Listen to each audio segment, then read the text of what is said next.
Hariom sir, जय जगन्नाथ। वो class अभी तो रिकॉर्डिंग शुरू हो गया है।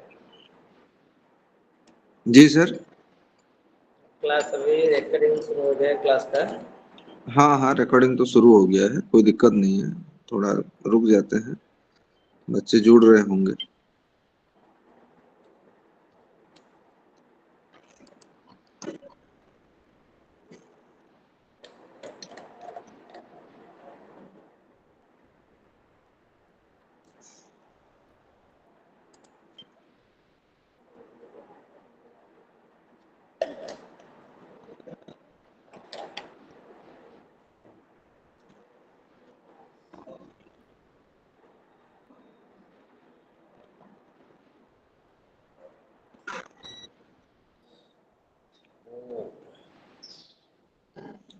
जय जगन्नाथ।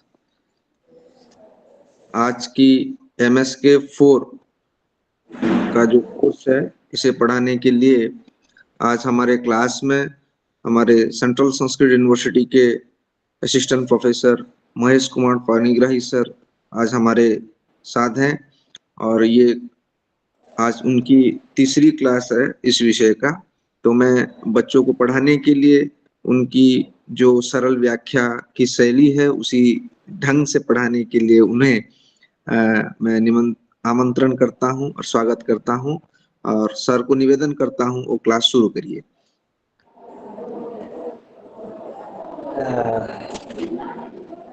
सर, जय जगन्नाथ। जय जगन्नाथ। सभी को नमस्कार। और आज के जो तृतीय क्लास है, पहले दिन हम लोग थोड़ा साहित्य के बारे में जाने, उसके बाद उसके भेद उपभेद जो थे उसके बारे में कल चर्चा किए। आज हम लोग उसमें जो चाणक्य जीवनम है, कल भी लास्ट टाइम कुछ प्रारंभ करके ही गए थे, और चाणक्य जीवनम जो विषय है उसी विषय को आगे ले जाएंगे। सबसे पहले मैं फिर एक बार आपको इस क्लास में या अंतरजालिक क्लास में आप सभी का स्वागत करता हूं कि आपने जो ज्ञान को विस्तार करने के लिए, ज्ञान का जो भंडार है उस भंडार को विकसित करने के लिए, प्रचार करने के लिए या प्रसार करने के लिए इस अंतरजालिक क्लास में ज्वाइन हो रहे हो, संयोजित हो रहे हो। इसलिए आप लोगों को इस कार्यक्रम में या इस क्लास में स्वागत है और धन्यवाद भी है। ज्ञान एक ऐसी चीज है, कभी समाप्त नहीं होता है। इसलिए शिक्षा शास्त्रियों ने बोलते हैं कि आजीवन प्रचल्यमाना काचित गतिशीला प्रक्रिया, आजीवन प्रचल्यमाना काचित गतिशीला प्रक्रिया भवति शिक्षा। जिस शिक्षा के माध्यम से हम एक नए ज्ञान देने के लिए प्रयास करते हैं, एक नया तथ्य का उपस्थापित करते हैं, और सबसे जो प्रमुख ये है, जो ज्ञान जिसके पास है उस ज्ञान को सर्वाभिमुखी करने के लिए प्रयास किया जाता है। शुरू से ही हम लोग इस बारे में एक दो बार भी चर्चा कर चुके हैं। जो किताब मार्केट में भी है, यूट्यूब या वीडियो इत्यादि या तथ्य जो मैटर है वो इंटरनेट में या गूगल में भी उपलब्ध है, फिर भी सभी विषय को पढ़कर खुद समझना और समझ के फिर उसको कार्यान्वयन करना इतने आसान चीज नहीं है। उस चीज को तब आसान बना जाएगा या आसान हो पाएगा जब किसी गुरुमुख से आप सुनोगे या कुछ सारांश के रूप में वहां दिमाग में, याद में या स्मृति पटल में कुछ स्थापित करोगे। तो इस प्रकार के जो उद्देश्य है, इस प्रकार के उद्देश्यों को सफलित करने के लिए जो कार्यक्रम हमारा चल रहा है, ये तीसरा का क्लास है आज का। तो इस क्लास में फिर एक बार आपको मैं स्वागत, अभिनंदन ज्ञापन करता हूँ। चलते हमारे जो प्राचीन जो 2 दिन में पढ़े हैं उस विषय को फिर दोबारा एक बार चिंतन कर लेते हैं, मनन कर लेंगे, उसके बाद आगे चल रहे हैं। हमारे पहले दिन से आज तक या 2 दिन में हम लोग पहले जाने साहित्य या आधुनिक साहित्यकार जो साहित्य शास्त्र है उसके प्रकार, इस प्रकार में क्या क्या चर्चा है उसको हम लोग क्रमशः एक एक विषय को चर्चा में लाए। साहित्य क्या है, काव्य क्या है, उसका आधुनिकता क्या है, आधुनिक साहित्यों में किन लोगों का परिगणना होता है, और उसके सामने व उसके बाद जो विशिष्ट साहित्यकार है, विशिष्ट साहित्यकार के जो कृतियां हैं, उस कृतियों के हम लोग पहले पेपर में ही जाने, तो एमएस के पेपर में ही पहले खंड में उस विषय को देखें। और साहित्य का भेद भी उसमें था, जो गद्य पद्य चंपू या गद्य पद्य नाटक के 3 विधाएं हैं, उसमें भी पद्य में हम लोग देखें जो महाकाव्य, लघु काव्य और गीति काव्य, ये 3 प्रकार के जो भेद है, उस भेद को भी हम लोग जाने हैं। और जानने के बाद जानकी जीवनम जो है कल प्रारंभ किए थे, अभिराज राजेंद्र मिश्र जी का जो प्रसिद्ध साहित्यिक है, सिर्फ साहित्यिक बोलने से कम हो जाएगा, वो एक नाट्यकार भी है। अभिराज राजेंद्र मिश्र सर जो है वो एक संस्कृत नाट्यकार भी है, और उनके जो लिखित जानकी जीवनम महाकाव्य है, उसके बारे में जानने के लिए कई प्रयास किए थे। उस प्रयास में जानकी जीवन महाकाव्य में जो चरित्र, जिस पात्रों का वर्णन किया गया है, उस पात्रों का वर्णन के रूप में किस ढंग से, किस स्वरूप से, किस माध्यम से या किस प्रकार उसको उपस्थापित किए कवि, उसके जो विवेचना हम कल किए थे।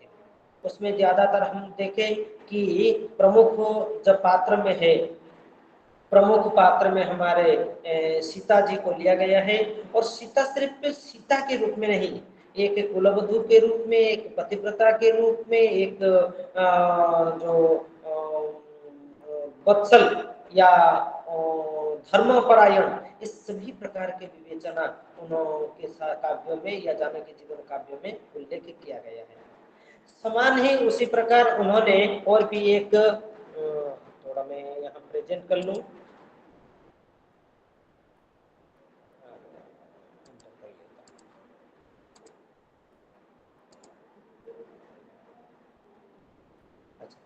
इसमें जो प्रमुख रूप में सीता जी के वर्णन के बाद, थोड़ा आगे आगे मैं आपको जब आएगा प्रसंग लेके चलूंगा, जब सीता जी के वर्णन के बाद वर्णन के साथ साथ श्री रामचंद्र मर्यादा पुरुषोत्तम जो श्री रामचंद्र है, उनके भी वर्णन उन्होंने अच्छी तरह से किए। एक मर्यादा पुरुषोत्तम, धर्मपरायण और पत्नीनिष्ठ भी है, और सबसे जो मेन चीज है, हम लोग आज उसको चर्चा भी करेंगे, एक प्रजावत्सल, श्री रामचंद्र प्रजावत्सल, इस प्रकार के स्वरूप को उन्होंने इस काव्य में या महाकाव्य में वर्णन किए हैं। सिर्फ सीता और राम के नहीं, भरत, लक्ष्मण, विश्वामित्र, वशिष्ठ, जनक, दशरथ, कैकेयी, कौशल्या, इस सारे जितने सारे रामायण के प्रमुख पात्र हैं, उन पात्रों को उन्होंने आधार मानकर या महाकाव्य में उन पात्रों को उपस्थापित करके सभी पात्रों का चित्रण उन्होंने महाकाव्य में किए। उन्होंने मतलब अभिराज राजेंद्र मिश्र जी ने उसमें किए हैं। हम पात्रों के वर्णन के बाद जो अध्याय विवेचन है उसको अभी जानेंगे। आज से कोई डाउट है, कोई प्रश्न है, कोई शंका है, कोई जिज्ञासा है, या कोई किसी भी प्रकार के आपको मन में कोई प्रश्न आ रहा है, तो आप वो अवश्य ही मुक्त हो, स्वतंत्र हो, उसमें प्रश्न पूछ सकते हो, किसी प्रकार के बाधाएं नहीं है। फिर भी जो पढ़ाई है, वो पढ़ाई को ध्यान में रखते हुए हम जो प्रश्न मन में आ रहा है तो उसको वहाँ रखिए। जो कंप्लीट होने के बाद प्रश्नोत्तर काल के रूप में जो समय दिया जाता है, उसी समय में ही आप उपस्थापित करेंगे, तो हम लोग क्या करेंगे, उसका उत्तर देंगे और आप भी उसका उत्तर पा पाओगे। नेक्स्ट हम लोग अभी चलेंगे जो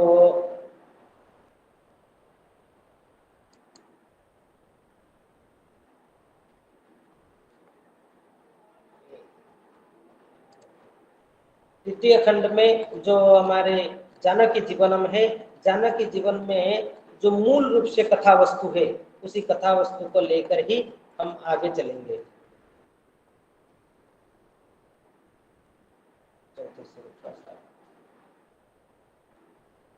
एक मिनट में मैं दोबारा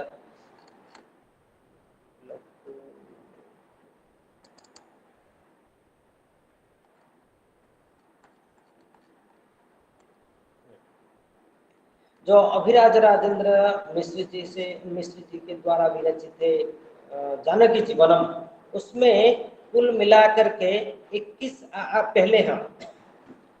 पहले अभिराज राजेंद्र मिश्र जी का जो जन्म वृत्तांत है उसको थोड़ा बहुत हम लोग पहले जान लेंगे, उसके बाद उनके कृतियों के बारे में जानेंगे।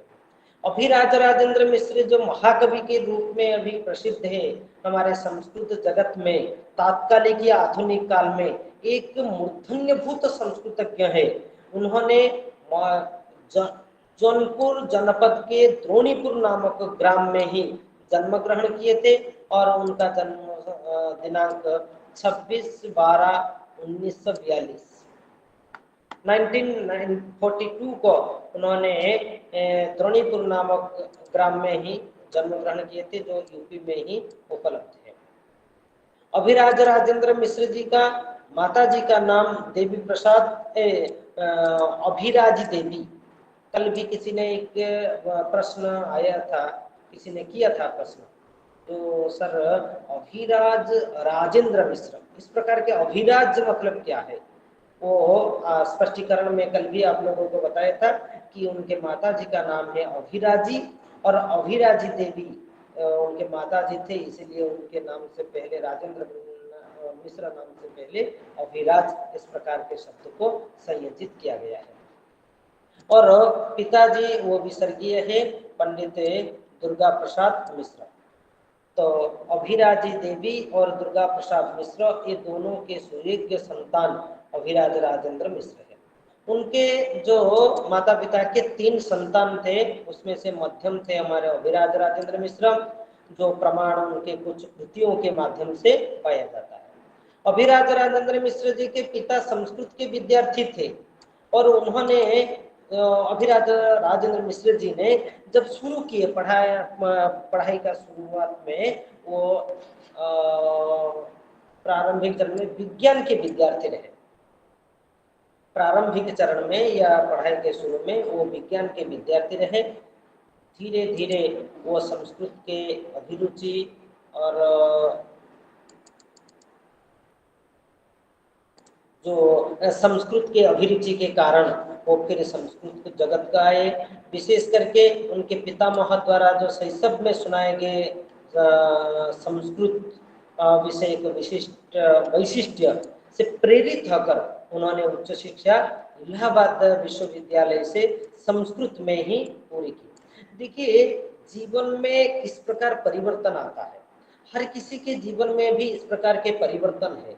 आज हम लोग एक विद्वान को ही देखते हैं या विद्वान के बारे में जान रहे हैं कि अभिराज राजेंद्र मिश्र, उन्होंने पढ़ाई के प्रारंभिक चरण विज्ञान से करते हुए भी जब वो संस्कार के कारण, वो संस्कार ही उनको संस्कृत में ले आया। शैशव काल में पितामह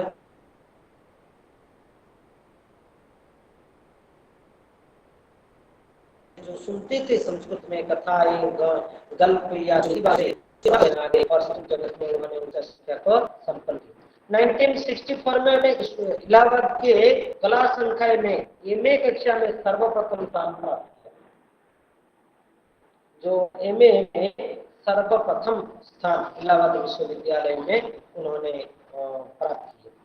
उसके बाद वो आद्या प्रसाद मिश्र जी के निर्देशन में वो विद्यावारिधि करने लगे। विद्यावारिधि एक ऐसी चीज है, सभी आप लोग भी जो अध्ययन कर रहे हैं, लेकिन व्यस्तता के कारण, रुचि के कारण, नियुक्ति के कारण या किसी भी दूसरे कारणों के कारण होते हुए भी कारण के कारण ही वो क्या करते हैं कि विद्यावारिधि नहीं कर पाते।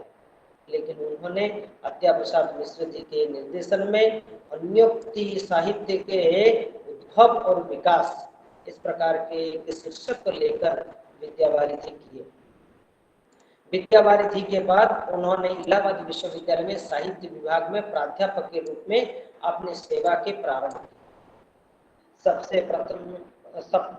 सर्वप्रथम पढ़ाई के बाद उन्होंने जो इलाहाबाद विश्वविद्यालय में ही उनके जीवन के प्रारंभिक चरण जो अध्यापन की उस वृत्ति का प्रारंभ उन्होंने किए और वहाँ सेवावधि 1966 से 1983 तक रहे इलाहाबाद विश्वविद्यालय में। उसके बाद वहां से आप उपाचार्य या रीडर के रूप में प्रोन्नति हुए और उपाचार्य के रूप में वहां कार्यकाल 1984 से 1991 तक, अर्थात 1996 से 1991 तक उन्होंने वहीं पर ही उपाचार्य के रूप में, आचार्य और उपाचार्य के रूप में कार्य संपादन किए, अध्यापन वृत्ति को संपादित किए। उसके बाद उन्होंने इलाहाबाद विश्वविद्यालय में उपाचार्य के पद पर कार्य करने की अवधि में ही क्या हुआ ना, भारत सरकार द्वारा मालदीव में स्थित उदयन विश्वविद्यालय इंडोनेशिया जो है उसमें अप्रैल 1987 से 1989 तक विजिटिंग प्रोफेसर के रूप में जाने के लिए सौभाग्य मिला, जो इलाहाबाद विश्वविद्यालय में रहते हुए भी वहां विजिटिंग प्रोफेसर के रूप में जाते हैं।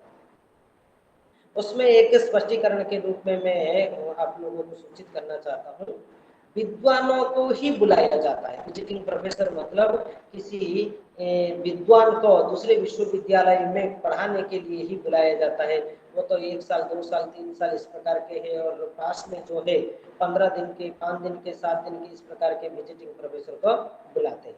उसमें जो है मेरे जो अभी सेंट्रल यूनिवर्सिटी उड़ीसा में जो है हमारे अभी रजिस्टर के रूप में ऋषि पंडा सर, वो भी बार बार जाकर ही थाईलैंड में विजिटिंग प्रोफेसर के रूप में जाकर ही पढ़ा करके आते हैं। उसमें मेन ये है कि आपको बाहर देशों को जाते हैं, विजिटिंग प्रोफेसर के रूप में आपको बुलाया जाता है, तो उसका मतलब आप में कुछ क्षमताएं है, दक्षताएं है, ज्ञान है, और ज्ञान को सम्मान देते हुए और ज्ञान का प्रचार करने के लिए ही बुलाया जाता है। तो उस समय भी उस प्रकार के जो अभिराज राजेंद्र मिश्र जी है, विद्वान तो थे ही, इसी विद्वान का एक प्रमाण के रूप में उनको विजिटिंग प्रोफेसर बना करके भी बुलाया गया था, जो इंडोनेशिया गए थे। नेक्स्ट वहां से आने के बाद वो इलाहाबाद में थे, लेकिन 22 जनवरी 1991 में उनका चयन शिमला विश्वविद्यालय में हो गया, और शिमला विश्वविद्यालय में वो प्रोफेसर के रूप में, जो पहले था लेक्चर, उसके बाद रीडर और उसके बाद प्रोफेसर, ये 3 स्टेज प्रमोशन में आए। उच्च शिक्षा संस्था में ये पद का विवेचना या संरचना की गई थी। अभी उसका नाम थोड़ा परिवर्तन हो गया है, अभी असिस्टेंट प्रोफेसर, एसोसिएट प्रोफेसर एवं प्रोफेसर, ये 3 प्रकार के नाम अभी बोला जाता है या उपाधि के रूप में दिया जाता है, पदोन्नति के रूप में दिया जाता है।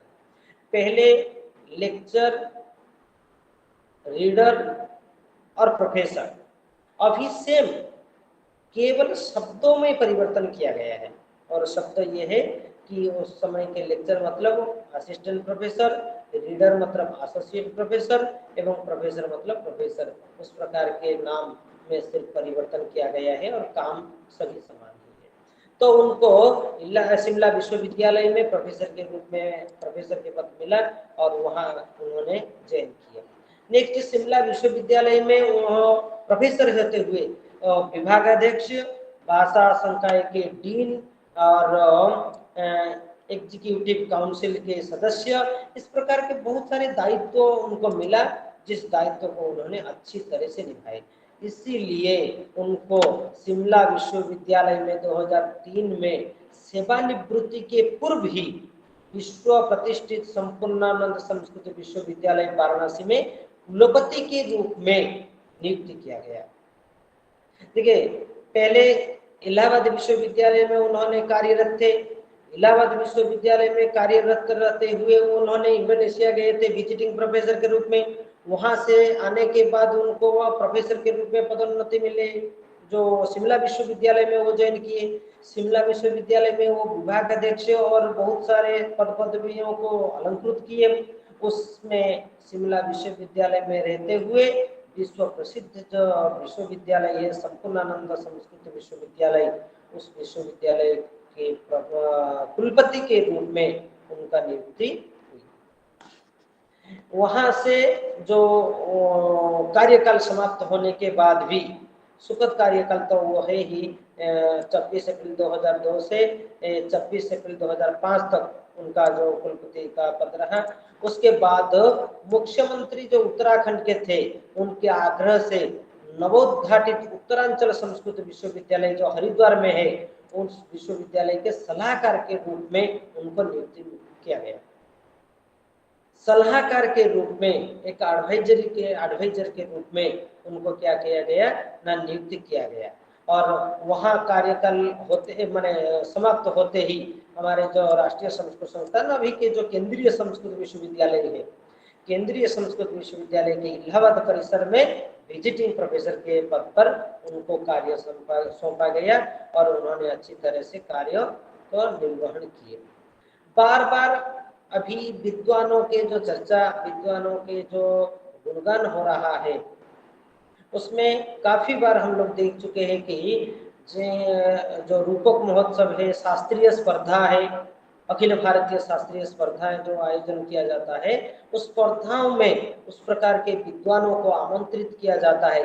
इसीलिए वो विद्वानों को दर्शन पाने के लिए पाने में हम लोग समक्ष हो पाते हैं। उस प्रकार के विद्वान का दर्शन करना ही पुण्य जैसे ही माना जाता है। तो ये है अभिराज राजेंद्र मिश्र के जन्म वृत्तांत। उनकी कृतियों भी कुछ खास है। जो आधुनिक जगत में इस प्रकार के कृतियां लगभग कम लोगों में पाई जाती है जो उनके विषय में या कृतियों में पाए हैं।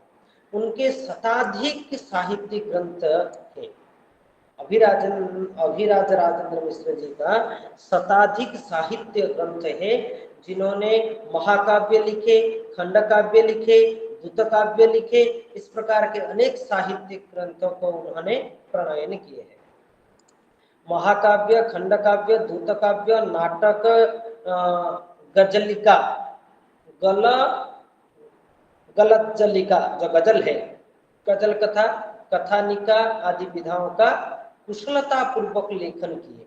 मैं उसमें दो चीज को आप लोगों के ध्यान आकर्षित करना चाहूंगा कि जो द्रुतकाव्य है, पहला द्रुतकाव्य आप लोगों को पता है, सर्वप्रथम ये द्रुतकाव्य की जो परंपरा है वो पहले नहीं थी।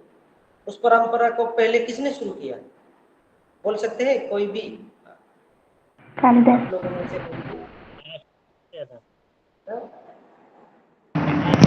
कालिदास ने। कालिदास के द्वारा जो द्रुतकाव्य है और मेघदूतम है सबसे प्रथम द्रुतकाव्य। द्रुत परंपरा के वो प्रतिष्ठापक ऐसे ही बोल सकते हैं। वो द्रुतकाव्य को आगे बढ़ाए उन्होंने, अभिराज राजेंद्र मिश्र जी ने आगे बढ़ाए। द्रुतकाव्य की परंपरा इतने प्रसिद्ध नहीं है, इतना लेखन नहीं हुआ है, फिर भी कालिदास के जो विषय है उस प्रकार के उन्होंने भी उनके ग्रंथों में या एक साहित्य ग्रंथ में उन्होंने प्रकाशित किए।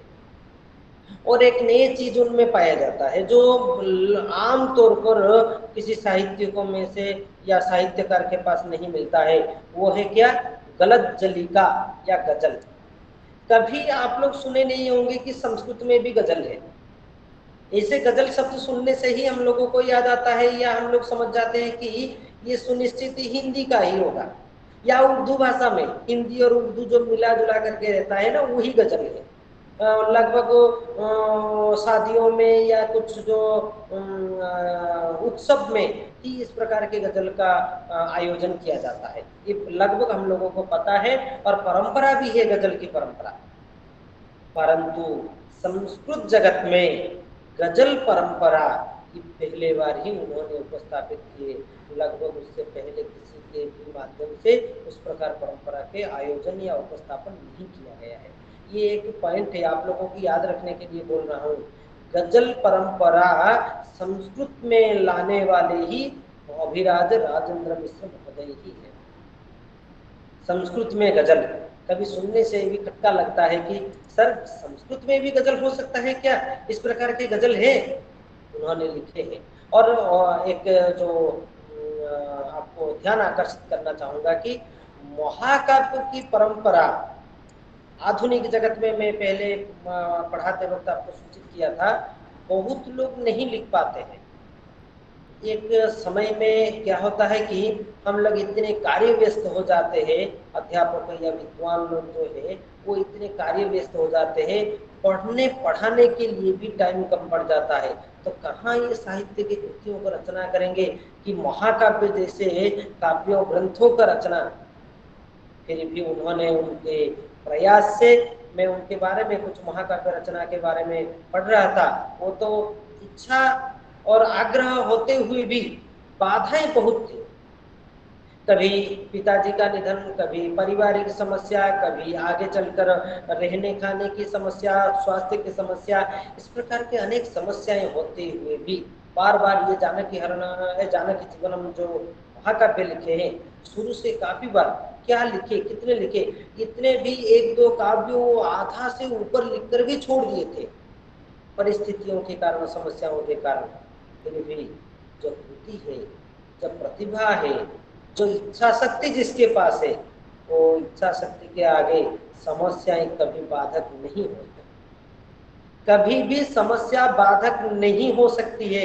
इच्छा शक्ति है तो सारे मार्ग ही उद्घाटित हो जाएंगे। इस प्रकार के एक महाकाव्य जो जानकी जीवन में उन्होंने खुद ही लिखे हैं कि इच्छा शक्ति के कारण, और रेबा प्रसाद द्विवेदी भी उनके वाक्य को ही पुष्टि किए हैं। उन्होंने भी कुछ पत्र लिखकर बोले हैं कि इस प्रकार क्यों छोड़ देते हो, इतने श्लोक लिखने के बाद, इतने महाकाव्य जैसे ही एक चिंतन लेकर आगे चलने के बाद भी आधे के ऊपर लिखकर क्यों छोड़ देते हो? आपको आगे चलना है, आपको समाप्त करना है। इस प्रकार के आधे से उतर जाना या निकल जाना ये अच्छी बात नहीं है।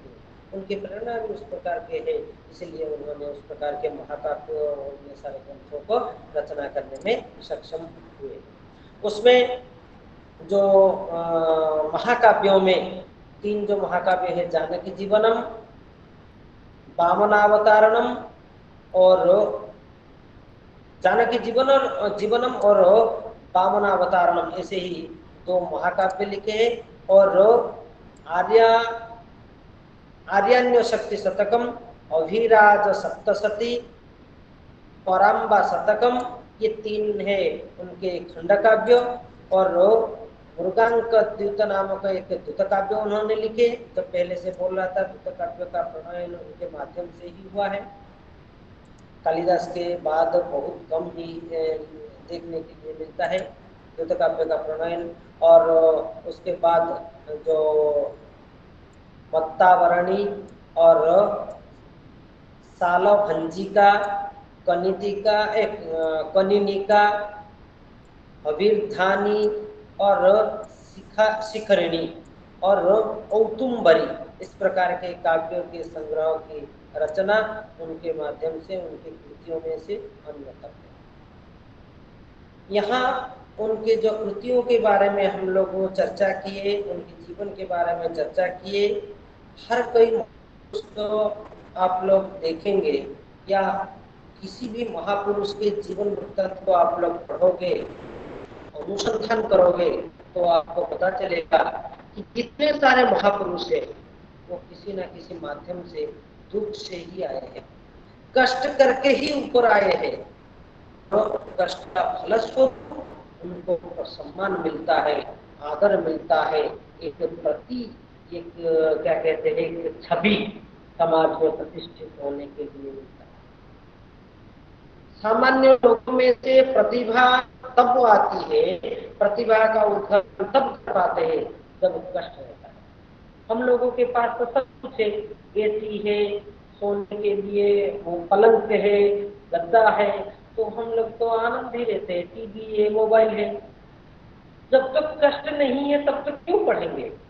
इसीलिए पढ़ने पढ़ाने की जो परंपरा है वो कम होती जा रही है। क्योंकि किसी को भी आप लीजिए, समाज में एक उदाहरण के रूप में आपके जीवन के साथ जितने सारे संबंधित लोगों को भी लीजिए, आज के समय में छात्रों के बाद हाई स्कूल, एम स्कूल जो है छात्र, वो भी पढ़ने के लिए आग्रह नहीं करते हैं। वो अच्छी तरह से या क्या स्वकीय ज्ञान भंडार को वृद्धि करने के लिए जो अभिलाषा किसी के भी पास नहीं है। क्यों नहीं है? क्योंकि हम लोगों के पास सब कुछ उपलब्ध है। गाड़ी है और सोने के लिए, खाने के लिए, रहने के लिए, आनंद करने के लिए, सब कुछ बिला व्यसन के लिए जितने चाहिए वो सब कुछ है, तो क्यों पढ़े? यही चिंतन सभी में अभी आ गया है। इस चिंतन के कारण ही अधपतन के माध्यम से ही शिक्षा व्यवस्था हो या हमारे चिंतन स्तर हो अधोगति को प्राप्त कर रहा है। तो हम लोगों को जो क्या कहते थे कि जो विकास या विकसित होना है, ज्ञान भंडार को विकास करना है, तो कुछ ना कुछ दुख में ही रहना पड़ेगा। जो सौविध्य हमारे सामने है उस सौविध्य को यथाशक्ति अवॉइड करना चाहिए। जब तक पेट भूखा नहीं रहेगा तब तक आप खाद्य का अन्वेषण नहीं करोगे। जब तक आपके जेब में पैसा भरपूर रहेगा तब तक आप नौकरी के चिंतन नहीं करोगे, आप ज्ञान अर्जन के चिंतन नहीं करोगे, और आपको पढ़ाई तो दूर की बात है किसी के समक्ष जाने के लिए भी सोचोगे नहीं। घर में रहते हुए जीवन काट लोगे, बिता दोगे। दुख में रहना ही एक शिक्षा है, दुख में रहना भी चाहिए, और दुख में जो रहता है उनको पता है कि आगे बढ़ने का मार्ग कैसे उद्घाटित होता है, स्वतः उद्घाटित हो जाता है। कोई भी आप लोगों में से उदाहरण लेकर देख लीजिए, कोई दुख में है तो वो आगे चल पाया है, सुख में हर दिन है तो आगे चलना थोड़ा मुश्किल है। जो इस प्रकार के महापुरुषों को जीवन के जो अध्ययन के बाद इस प्रकार के तथ्य या तत्वों को हम लोगों को मिलता है, इसीलिए हम भी आगे चलकर कुछ ना कुछ कर सके। इस प्रकार को भावनाओं को लेकर आपको ये जो सुविधाएं हैं आपके सामने उसको थोड़ा कम करना चाहिए। सुविधाओं को कम करोगे तभी आप आगे बढ़ पाओगे। एक उपदेशात्मक वाक्य जैसे ही आप लोगों को जो जीवन भर आगे चलने के लिए, बड़े होने के लिए एक मार्गदर्शक के रूप में काम करता है। नेक्स्ट है ये अभिराज राजेंद्र मिश्र जी का जो परिचय दे रहे थे, उसके बाद हम लोग उनके कृतियों में से जो प्रमुख है जानकी जीवनम महाकाव्य, इस महाकाव्य के बारे में जाने। ये जो जानकी जीवनम महाकाव्य है उनमें 21 सर्गों विशिष्ट है, 21 सर्गों विशिष्ट यह महाकाव्य है, जिसमें 1714 श्लोक है या पद्य ही या काव्य है। इस 21 सर्ग विशिष्ट जो महाकाव्य उन्होंने लिखे हैं, कुछ परिवर्तन जो पहले नहीं था उन्होंने किए हैं, जैसे कि काव्य घटना के अनुकूल छंद तथा पदों का सुंदर प्रयोग उन्होंने किए हैं। और सबसे मेन चीज उसमें या आपको भी याद रखना है ये चीज को, मैथिली एवं चंडिका नामक दो नूतन छंद का आविष्कार किया है। कभी आप लोग सुने नहीं होंगे, संस्कृत जगत में मैथिली छंद है। आप लोग जानते होंगे कि अनुष्टुप छंद है, उपजाति है, बसंत तिलक है, इस प्रकार के शार्दूल विक्रीडित है, इस प्रकार के बहुत सारे छंदों के बारे में आप, गायत्री छंद है जब वैदिक छंद में जाएंगे तो। लेकिन मैथिली और चंडिका ये दोनों छंदों का जो उपस्थापन उन्होंने ही पहले बार किए, इसलिए उस छंदों का आविष्कारक के रूप में माना जाता है। एक छंद के नाम भी मैंने कल बताया था, जो अनुष्टुप छंद। अनुष्टुप छंद का आविष्कारक किसको माना जाता है, मैं आप लोगों में से एक बार सुनना चाहता हूँ। अनुष्टुप छंद का आविष्कारक कौन है? वाल्मीकि। मैंने उसके बारे में बताया था आप लोगों को। वाल्मीकि। धन्यवाद धन्यवाद, बहुत बहुत धन्यवाद। वाल्मीकि अनुष्टुप छंद का ही आविष्कारक व प्रतिपादक है। उसी प्रकार मैथिली और चंडिका नामक दो छंद है जिसका प्रतिपादक या आविष्कारक हमारे अभिराज राजेंद्र मिश्र जी है। और ये दोनों छंदों का प्रयोग उन्होंने उनके खुद के जो महाकाव्य ग्रंथ है जानकी जीवनम, उस महाकाव्य ग्रंथ में ही किए हैं। और ये जितने सारे सीता के निर्वासन घटना का विविध प्रकार का प्रत्याख्यान कर राम को अनम्यूट कर दीजिए। शोभा स्वप्ना, वेरी गुड।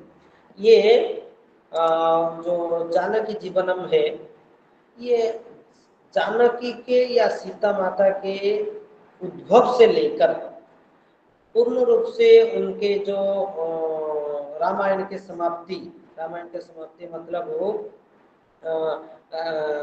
रामायण का गान, वाल्मीकि विरचित जो रामायण का गान करते हैं लवकुश, वहां तक सीता जी से के उत्पन्न से ही रामायण गान तक के संपूर्ण रामायण का प्रस्तुति उन्होंने जानकी जीवन महाकाव्य में किए हैं। उसमें उनका प्रतिपादन शैली को देखिए कि सीता को निर्वासित किए थे रामचंद्र जी ने, जो साथ में नहीं रखे, राजभवन में नहीं रखे, वो बाहर आश्रम में रहे, तो उनको उस घटना को उन्होंने विविध प्रकार प्रत्याख्यान किए हैं। इस प्रकार संभव नहीं है, करना नहीं चाहिए था, और वो फिर भी प्रत्याख्यान करते हुए भी किए तो है। श्री रामचंद्र जी ने तो इस प्रकार के काम को किए हैं, इसीलिए उसको क्या किए, उपाधि के रूप में या प्रतिपादन किस ढंग से किए, न लोगो स्पृहणीय, ये लोगों के बात को मानते हैं, ये लोगों को वाक्य को सुनते हैं। सामाजिक जो प्रजाएं हैं, ये प्रजा वत्सल इसलिए है कि प्रजा के वाक्यों, प्रजा के जो हित, प्रजा का जो चिंतन है, उस चिंतन को ही वो सुनते हैं, मानते हैं और ग्रहण भी करते हैं। इसीलिए तो उन्होंने सीता जी को बाहर छोड़ा ना। इसमें तो कथा वस्तु है, आप लोगों को रामायण की कथा वस्तु लगभग पता ही है। एक बार जब वो लंका से सीता माता को लाने के बाद अग्नि परीक्षा दी, अग्नि परीक्षा के बाद उन्होंने उनको लेकर कहाँ चले, हमारे अयोध्या आए। अयोध्या में रहे थे, रहते हुए जब वो प्रजाओं ने टीका टिप्पणी किए, जो उस प्रकार के हैं, इस प्रकार के हैं, उस प्रकार के थे, तो उन्होंने प्रजा के वाक्यों को सुनते हुए क्या किए, उनको प्रत्याख्यान किए। प्रजा के हित के लिए प्रजा के वाक्यों को सुनकर ही उन्होंने प्रत्याख्यान किए कि नहीं, सीता जी मेरे साथ नहीं रह सकते, उनको राजप्रसाद से बाहर जाना पड़ेगा। इसलिए हमारे जो महाकवि है और अभिराज राजेंद्र मिश्र जी के जो कृति है जानकी जीवनम, उस कृति में उन्होंने लोकस्पृहणीय के रूप में उनको प्रतिपादन किए हैं। उस साइड में भी उन्होंने प्रत्याख्यान किए हैं। सीता जी को निकालना नहीं चाहिए था, सीता जी स्पष्ट रूप से सती है, इसलिए उनको बाहर निकालना उचित नहीं होगा। इसी प्रकार के प्रत्याख्यान उनके काव्यों के माध्यम से, शब्द भंडार के माध्यम से, उपस्थापन शैली के माध्यम से उन्होंने प्रतिपादन किए। ये जो द्वादश सर्ग है, द्वादश सर्ग में एकविंशति सर्ग है, 21 सर्ग 21 सर्ग है, उस प्रत्येक सर्ग में किस प्रकार के वर्णन है, उस प्रकार वर्णन का एक बार अवलोकन, सिंहावलोकन करेंगे। हाँ, उसमें भी हर विषय को प्रतिपादन करते समय प्रत्येक सर्गों का नाम भी उन्होंने नामकरण भी किए हैं, प्रत्येक सर्गों का नामकरण भी उन्होंने किए हैं। जैसे आप लोग जानते होंगे कि रामायण कितने कांड का है, रामायण का जो विभाजन कांडों में हुआ है, वो कांड में 7 कांड रामायण है, 7 है, तो 7 कांडों का जो नामकरण भी किया गया है। ठीक उसी प्रकार उन्होंने भी अपने जो महाकाव्य जानकी जीवनम में वो रामायण को, कथा वस्तुओं को लेकर जब वर्णन करते हैं, हर सर्ग में, प्रत्येक सर्ग में व सर्ग को विवेचना या वर्णन के आधार पर उसका नामकरण भी किए हैं। जो कवि के पहला जो सर्ग है, पहले सर्ग हमारे मिथिला से शुरू होते हैं। मिथिला में अनावृष्टि के कारण हमारे समाज में हाहाकार होने के कारण उस प्रकार के निवृत्ति के लिए या समाधान के लिए उनके जो गुरु है सतानंद के पास वो जाते हैं। सतानंद बोलते हैं कि जो इसका समाधान एक प्रकार से किया जा सकता है। किस प्रकार के समाधान ना, एक सोने का हल तैयार करके खुद को बेल बनकर आपको जचना होगा, खेती करनी होगी। तो उस प्रकार के जो विचार उन्होंने या अभिमत उन्होंने उपस्थापन किए गुरु शतानंद ने। उनका वाक्य क्या है ना, गुरु शतानंद जनक को सोने का हल बनाकर स्वयं बेल बनकर भूमि में चलाने के लिए कहते हैं। उनको उपदेश देते हैं कि ये जो अनावृष्टि है, अभी जो समस्याएं हैं, ये समस्याओं का समाधान इस प्रकार हो सकता है। आप एक सोने का हल बना करके खुद बेल बन के उसमें खेती करो। तो इस प्रकार जब वो शुरू करने के बाद भूमि से ही उन्होंने सीता माता को पाए। ये कथा वस्तु लगभग सभी को मालूम है। फिर भी उनका जो प्रतिपादन शैली, उस प्रतिपादन शैली को बीच बीच में मैं आपको आकर्षित करूंगा, और जो मेन चीज रामायण का है उसको सिर्फ अवलोकन के रूप में वहां दृष्टिपात करके आगे चलूंगा। ये जो सीता माता को प्राप्त करते हैं, प्राप्त होने के बाद जो जनक के कन्या के रूप में वो स्वीकार करते हैं, इसीलिए राज्यों में आनंद के माहौल और अनावृष्टि की जो समस्याएं थी वो समस्याओं का दूरीकरण हो जाता है। इसीलिए उस जो सर्ग का नाम अवतार, इस प्रकार के नामकरण उन्होंने किए हैं। अवतार मतलब सीता जी का अवतार, सीता माता के अवतार, सीता मैया के जो अवतार है वो शुरू हुआ व प्रारंभ हो गया। नेक्स्ट द्वितीय सर्ग को आते हैं। द्वितीय सर्ग में महाराज जनक अपने हाथ में सीता को लेकर राजमहल में आने का वर्णन है, और बाद में मिथिला में भव्य महोत्सव मनाया जाता है। जब कोई बेटी आई है या कोई संतान के जन्म होती है, संतान का जन्म होता है, तभी जैसे पुत्रोत्सव करते हैं, उसी प्रकार हमारे जनक महाराज ने भी उसी प्रकार मिथिला में भव्य महोत्सव का आयोजन किया। सीता माता जो बाल क्रीड़ा का वर्णन उस अध्याय में अर्थात द्वितीय सर्ग में वर्णन किया गया, इसीलिए उस सर्ग का नाम शिशु केली नामक है। अर्थात सीता माता के बाल्यकाल में जो खेल है और क्रीड़ा है, चपलताएं हैं, ये सारे चीज को, ये सारे विषय को उन्होंने उसी सर्ग में उपस्थापित किए हैं, इसलिए उस सर्ग का नाम शिशु केली के रूप में रखा गया है। नेक्स्ट तीसरे सर्ग में जब हम लोग आते हैं, तीसरे सर्ग में सीता जी को यौवन प्राप्त हो गया है और यौवन का वर्णन भी किए हैं। यौवनारूप सीता, अनेक सीता जी के अनेक परिवर्तन आते हैं। जैसे सामान्य बालक में या बालिकाओं में देखा जाता है, यौवन होने के बाद वो विकसित हो जाते हैं, उसमें जो क्या कहते हैं चपलता और हमारे बुद्धि, ये सारे का विकास हो जाता है। विकास के कारण उन्होंने क्या किए, उस प्रकार के सारे विषय को उन्होंने उपस्थापित किए।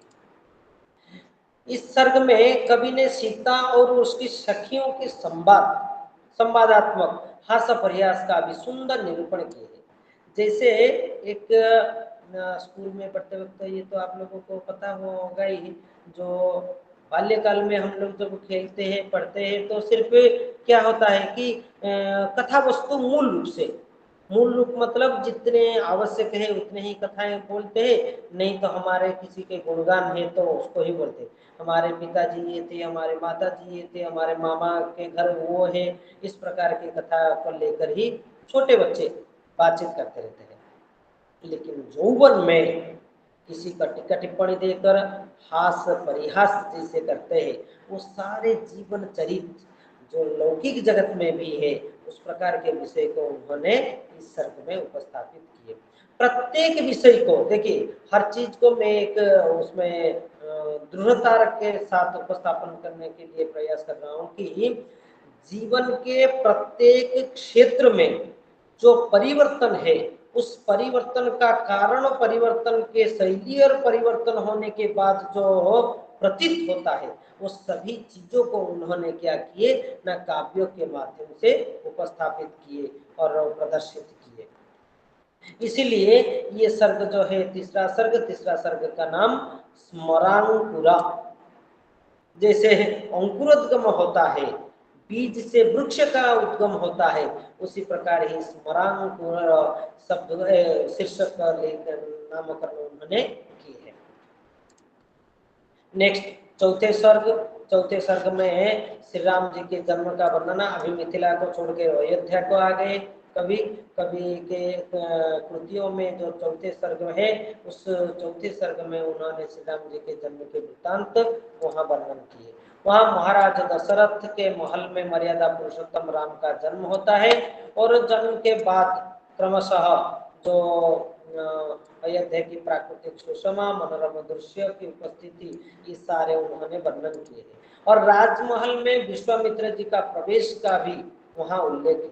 विश्वामित्र उस टाइम क्यों आए थे ना, एक राक्षस था, उसका भी यहाँ उल्लेख किया गया है कहीं। हाँ, ताड़का जो है राक्षस, उसके जो दो अनुचर है सुबाहु और मरीचि नामक दो राक्षस, वो क्या करते थे कि जब वो विश्वामित्र या ऋषियों ने कुछ यज्ञ करते थे, वो राक्षस आकर क्या ना उस प्रकार के यज्ञ को वो नष्ट कर देते थे, विनाश कर देते थे। इस प्रकार के विनाश के कारण वो दुखी ही थे। रामचंद्र या श्री रामचंद्र जी के जन्म के बाद विश्वामित्र दशरथ के पास आए और बोले कि हमें श्री रामचंद्र को दीजिए। आप लोग सभी जानते हैं कि काफी दिनों के बाद ही उनका पुत्र जो संतान जात हुआ था, इसीलिए उन्होंने बोले कि नहीं, ये मेरा पुत्र है, मैं नहीं दे सकता। उन्होंने विश्वामित्र काफी समय तक उन्होंने समझाए कि देखिए वो जा रहा है, ये मैंने फिर दोबारा वो आ जाएगा, कुछ नहीं होगा, मैं हूँ, आश्वासन देता हूँ। ऐसे ही कुछ आश्वासित वाक्य को सुनकर ही उन्होंने रामचंद्र जी को विश्वामित्र जी के साथ, गुरु जो महर्षि है उनके साथ जाने के लिए अनुमति दी।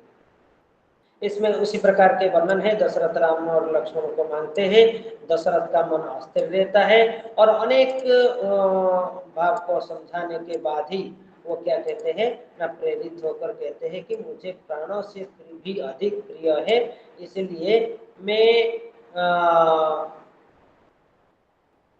उसको क्या कहते हैं दिव्यास्त्र मात्र को ज्ञान प्राप्त करते हैं और खेल में सुबह आदि राक्षसों को जमकर भेजता था। उन्होंने दशरथ जी ने उनको देते हैं कि ठीक है, उनको लेकर जाओ।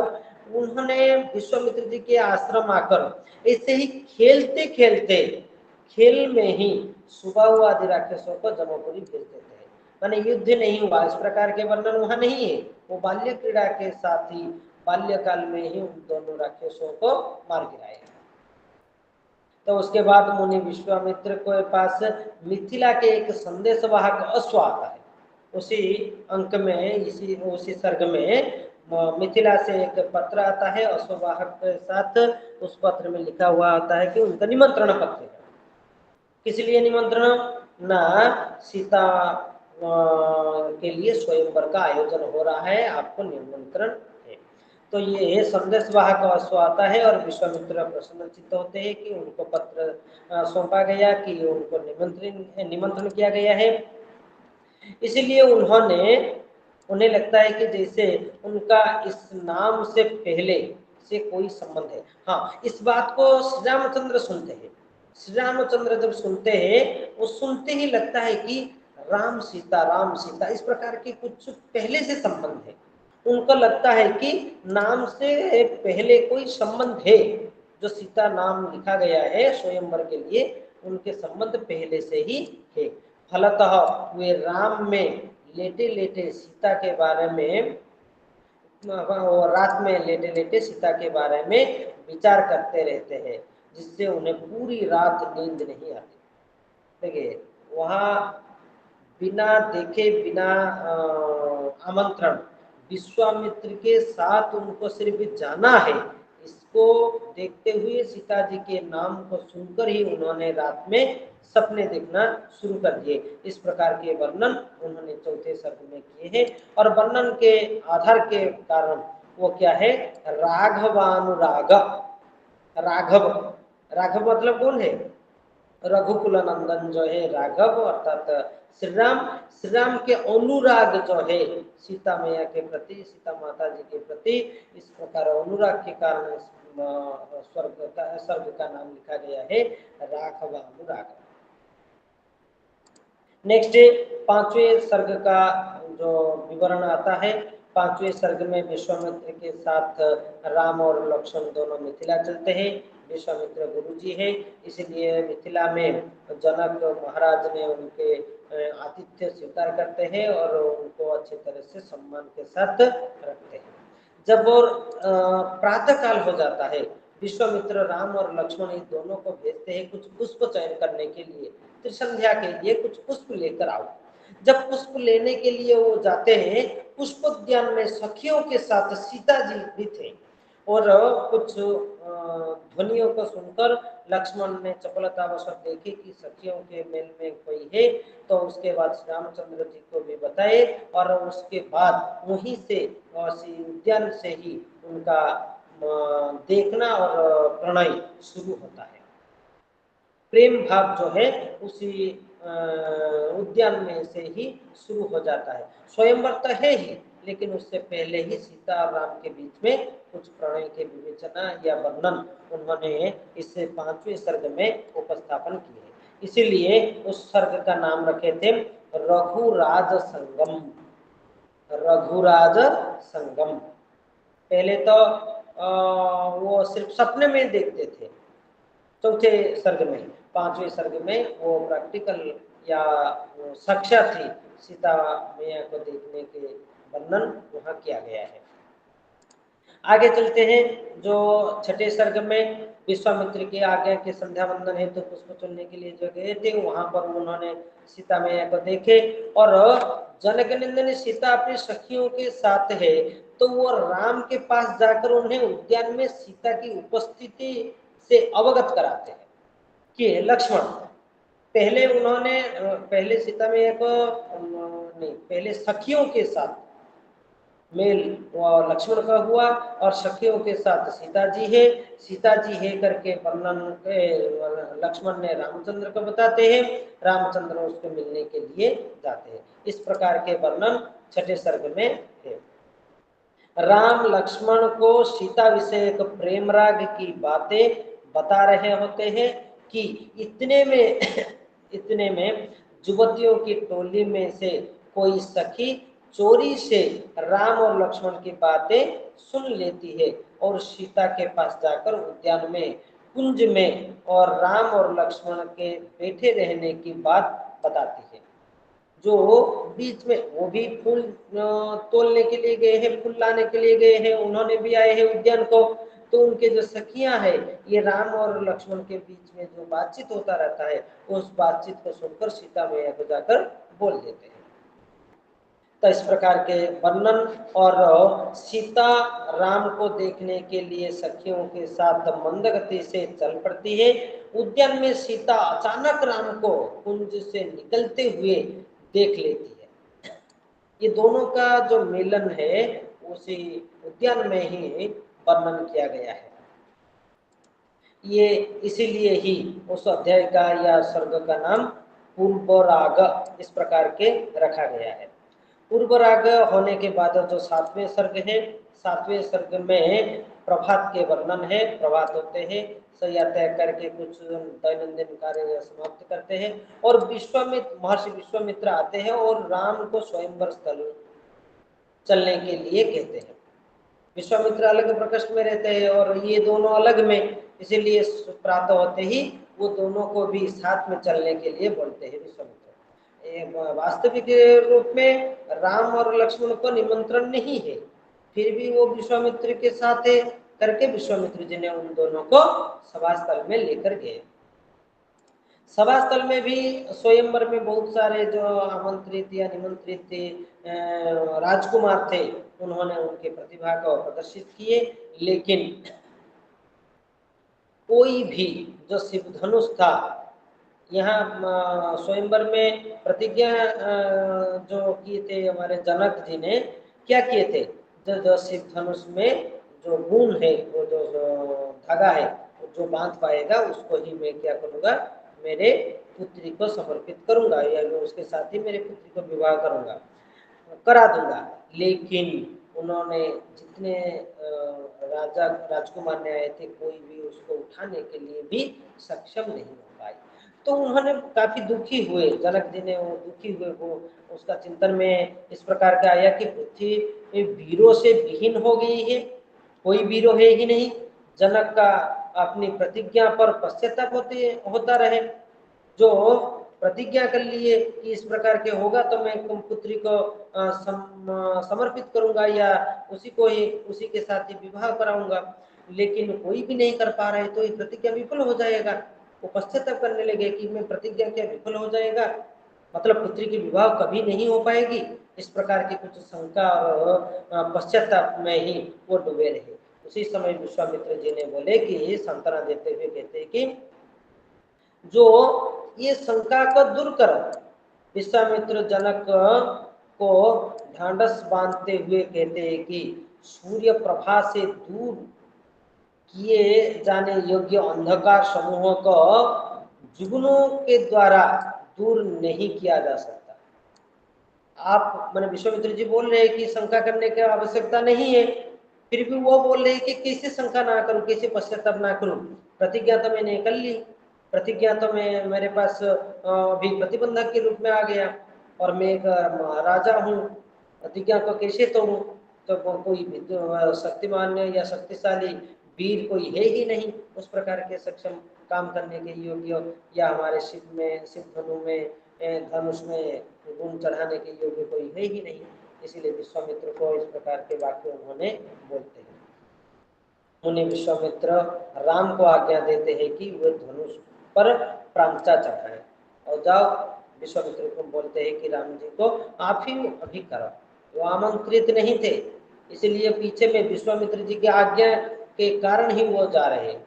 जाने के बाद उन्होंने शिव धनुष को उठाए और उसमें लगाए, तो वो दो भाग हो गए, टूट गई, और टूटने के कारण सारे लोग वहां प्रसन्न हुए।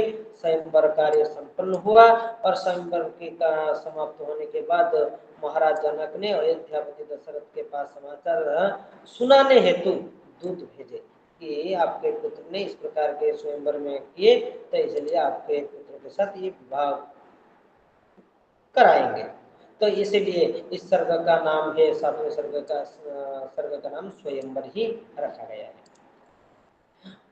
आठवें सर्ग में अयोध्या से मिथिला का आगमन का वर्णन करते हैं। अयोध्या से मिथिला का आगमन मतलब वो वहां सूचित होने के बाद अयोध्या से लोग जाते हैं मिथिला, वहां शादी होगा श्री रामचंद्र जी का, इसलिए वो चलने का वर्णन किया गया है। उसमें भी देखिए भव्य बारात पहुंचती है, जो परंपरा जो क्या कहते हैं कि हमारे शादियों में चली आ रही है, उस प्रकार के उपस्थापन उन्होंने अपने काव्यों में भी किए हैं। भव्य मिथिला में अयोध्या से भव्य बारात पहुंचती है, और महाराज दशरथ का तथा बारातियों का अनेक प्रकार स्वागत किया जाता है। जैसे आने के बाद राम के साथ सीता मैया के विवाह संपन्न, विवाह के बाद उसी सर्ग में क्रमशः लक्ष्मण, भरत और शत्रुघ्न ये तीनों का विवाह क्रमशः उर्मिला, मांडवी और सुतकीर्ति के साथ संपन्न होती है। संपन्न होने के बाद वो सीता के 7 फेरे का मनोरम वर्णन किया गया है। शादी में जो 7 फेरे के आग के चारों ओर जो परंपरा है, उस परंपरा को भी उन्होंने वहां पर उपस्थापित किए। देखिए प्राचीन काल में जो राम और सीता मैया के जो विवाह है किसी ने भी नहीं देखा है, लेकिन जो लौकिक जो दृश्यमान विषय है, वो दृश्यमान विषय को भी उन्होंने वहां पर स्पष्ट रूप से उपस्थापित किए। इसीलिए वो 7 फेरे के वर्णन भी वहां किए हैं। और जैसे ही समय सीता फेरे लेते समय माता पिता के साथ सुखद स्मृतियों का स्मरण करती है, मैं क्या कर रहा था, कैसे बढ़ रहा था, पिताजी मुझे कैसे स्नेह कर रहे थे, इस प्रकार के कुछ वर्णन स्मृतियों के रूप में वहां पर किया गया है। और लोक रीतियां परंपराओं को सुंदर चित्र उपस्थापित उन्होंने किए। जो लोक नीति है, रीति है, परंपरा है, उस परंपरा को उन्होंने अच्छी तरह से वहां उपस्थापित किए हैं। इसीलिए उस स्वर्ग का नाम ससुरालय रखा गया है। मैंने इसका ससुरालय है, रामचंद्र जी का ससुरालय है वहाँ हमारे मैथिला। इसलिए मैथिला में जो वर्णन वो इस अध्याय में किया गया है, इस सर्ग में किया गया है, इसलिए ससुरालय करके ही उस सर्ग का नाम रखा गया है। नेक्स्ट है 9वें सर्ग, जिसका सारांश इस प्रकार है। मिथिला से अयोध्या पहुंचने का वर्णन होता है। पहले अयोध्या से बाराती लेकर मिथिला गए थे, अभी शादी हो गई तो वहां से लेकर वो फिर अयोध्या लौट रहे हैं।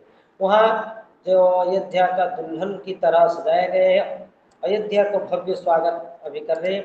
चारों ओर मनभावन दृश्य है। कभी अयोध्या की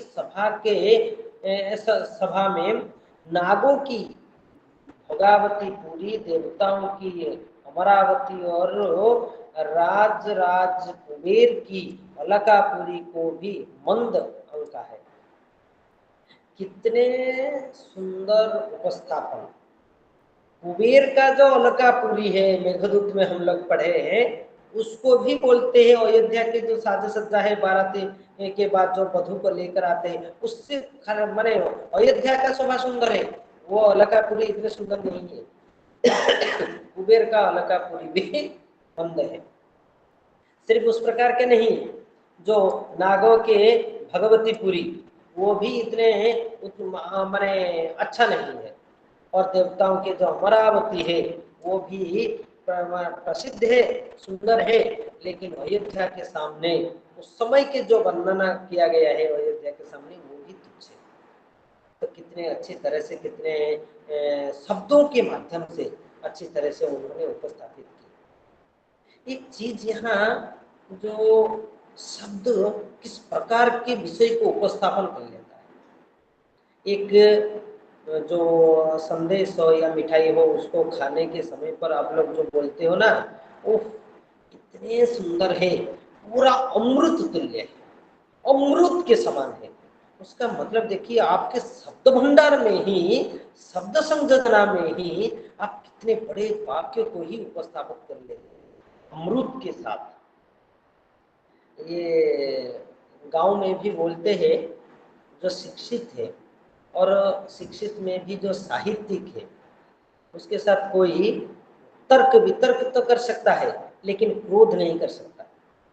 उनका जो शब्द भंडार है, उनको जो उपस्थापन शैली है, वो डांटेंगे, लेकिन ये शब्द भंडार इतने माने माधुर्य करके डांटेंगे कि समझना भी दूर हो जाएगा। वो क्रोध कैसे करेगा। व्याकरण शास्त्र बोलते हैं ना, शुष्कम काष्ठम तिष्ठत्यग्रे, तो ये तो डांटने जैसा ही लग रहा है। लेकिन कोई साहित्यिक बोलेगा तो साहित्यिक का जो शैली अलग होता है। नीरस तरोवर पूरतः भाति। अरे वाह, क्या सुंदर वाक्य है। कोई सुनकर भी लगेगा, अरे कितने वाक्य, कितने सुंदर उनके वाक्य है। अरे क्या सुंदर वाक्य है, कुछ नहीं है, सूखे काठ है, पड़े हुए हैं, इसे वही बोल रहे हैं। लेकिन दोनों में अंतर देखिए, दोनों में उपस्थापन शैली को देखिए, जो उसी शब्द भंडार के माध्यम से किस प्रकार के एक मनोरम शैली से उपस्थापन कर रहे हैं। जो मनोरम शैली में उपस्थापन करने के कारण वो एक चीज को बार बार भी सुनने के लिए मन करेगा। मैं इसलिए इस वाक्य को यहाँ उपस्थापित किया, जो उन्होंने अभिराज राजेंद्र मिश्र जी ने जो अयोध्या के वर्णन किए हैं, शब्द भंडार के माध्यम से किस प्रकार के वर्णन, आप उसी शब्द उदाहरण के माध्यम से ही जान पाओगे। कितने शब्दों के माध्यम से कितने उत्कर्ष को उन्होंने बताए। कुबेर का अलकापुरी जो है उससे भी अधिक सुंदर, ये प्रतिपादन करने के लिए शब्द भंडार को उन्होंने व्यवहृत किए हैं, वो अर्थ को समझाने के लिए। तो ये शब्द में कितने पावर है, ये शब्दों में कितने शक्ति है। ये शब्द क्या क्या समझा नहीं सकता है या अर्थबद्ध नहीं करा सकता है। यही शब्द जाल है जो एक के साथ दूसरे को बांध लेता है। कोई एक चिकित्सक है और कोई एक क्या कहता है कि डाकू है। डाकू के पास भी चाकू रहता है, वो काट लेता है, मार लेता है। वो भी काटता है। चिकित्सक जो है डॉक्टर, वो भी ऑपरेशन के समय के में चाकू लेकर ही काटता है। लेकिन दोनों में अंतर देखिए, जो डाकू है वो काटते ही आप पुलिस के पास जाते हो और उसको बदनाम करते हो, दुष्ट है करके गाली देते हो, इत्यादि इत्यादि। लेकिन डॉक्टर जो है वो भी काटता है, आप लोग उसको सम्मान के साथ कुछ क्या पैसा लेंगे, अच्छी तरह से कर दीजिए, माने काटने के लिए भी पैसा देते हो और निवेदन भी करते हो काट लो। दोनों में अंतर देखिए, काम एक ही है, वो भी काटता है ब्लड निकलता है, वो भी काटेगा डॉक्टर भी, वो भी ब्लड निकलेगा, दोनों में अंतर वही है। इसको अनुरोध के साथ, आवश्यक के साथ, आवश्यक को ही वो प्रतिफलित करने के लिए ही बोला जाता है, इसीलिए वो नमस्कार के साथ साग्रह से किया जाता है। और जो दुष्ट है वो बिना पूछे, बिना सोचे, बिना समझे, बिना स्थिति को परखे हुए वो काट लेता है, इसलिए उसको डांटते हैं। शब्द भंडार के साथ साथ ये कार्यशैली भी उसी प्रकार का ही है। जो एक काम उस एक स्थान पर ग्रहणीय है तो उसी काम दूसरे स्थान पर करोगे तो अग्रहणीय है। आप मंच में किसी विद्वान की जो प्रतिभा है उस प्रतिभा का गुणगान करोगे तो वह सुंदर लगेगा, वो बोलेगा कि ठीक है मेरा गुणगान कर रहा है, अर्थात मुझे एक जो सम्मान दे रहा है। उसी प्रकार शब्द निंदा के अर्थ में डांटने के बाद बोलोगे, समान शब्द समान रहेगा। पहले डांटोगे उसके बाद उस प्रकार के शब्द बोलोगे तो संपूर्ण ही विपरीत अर्थ प्रतीत होगा।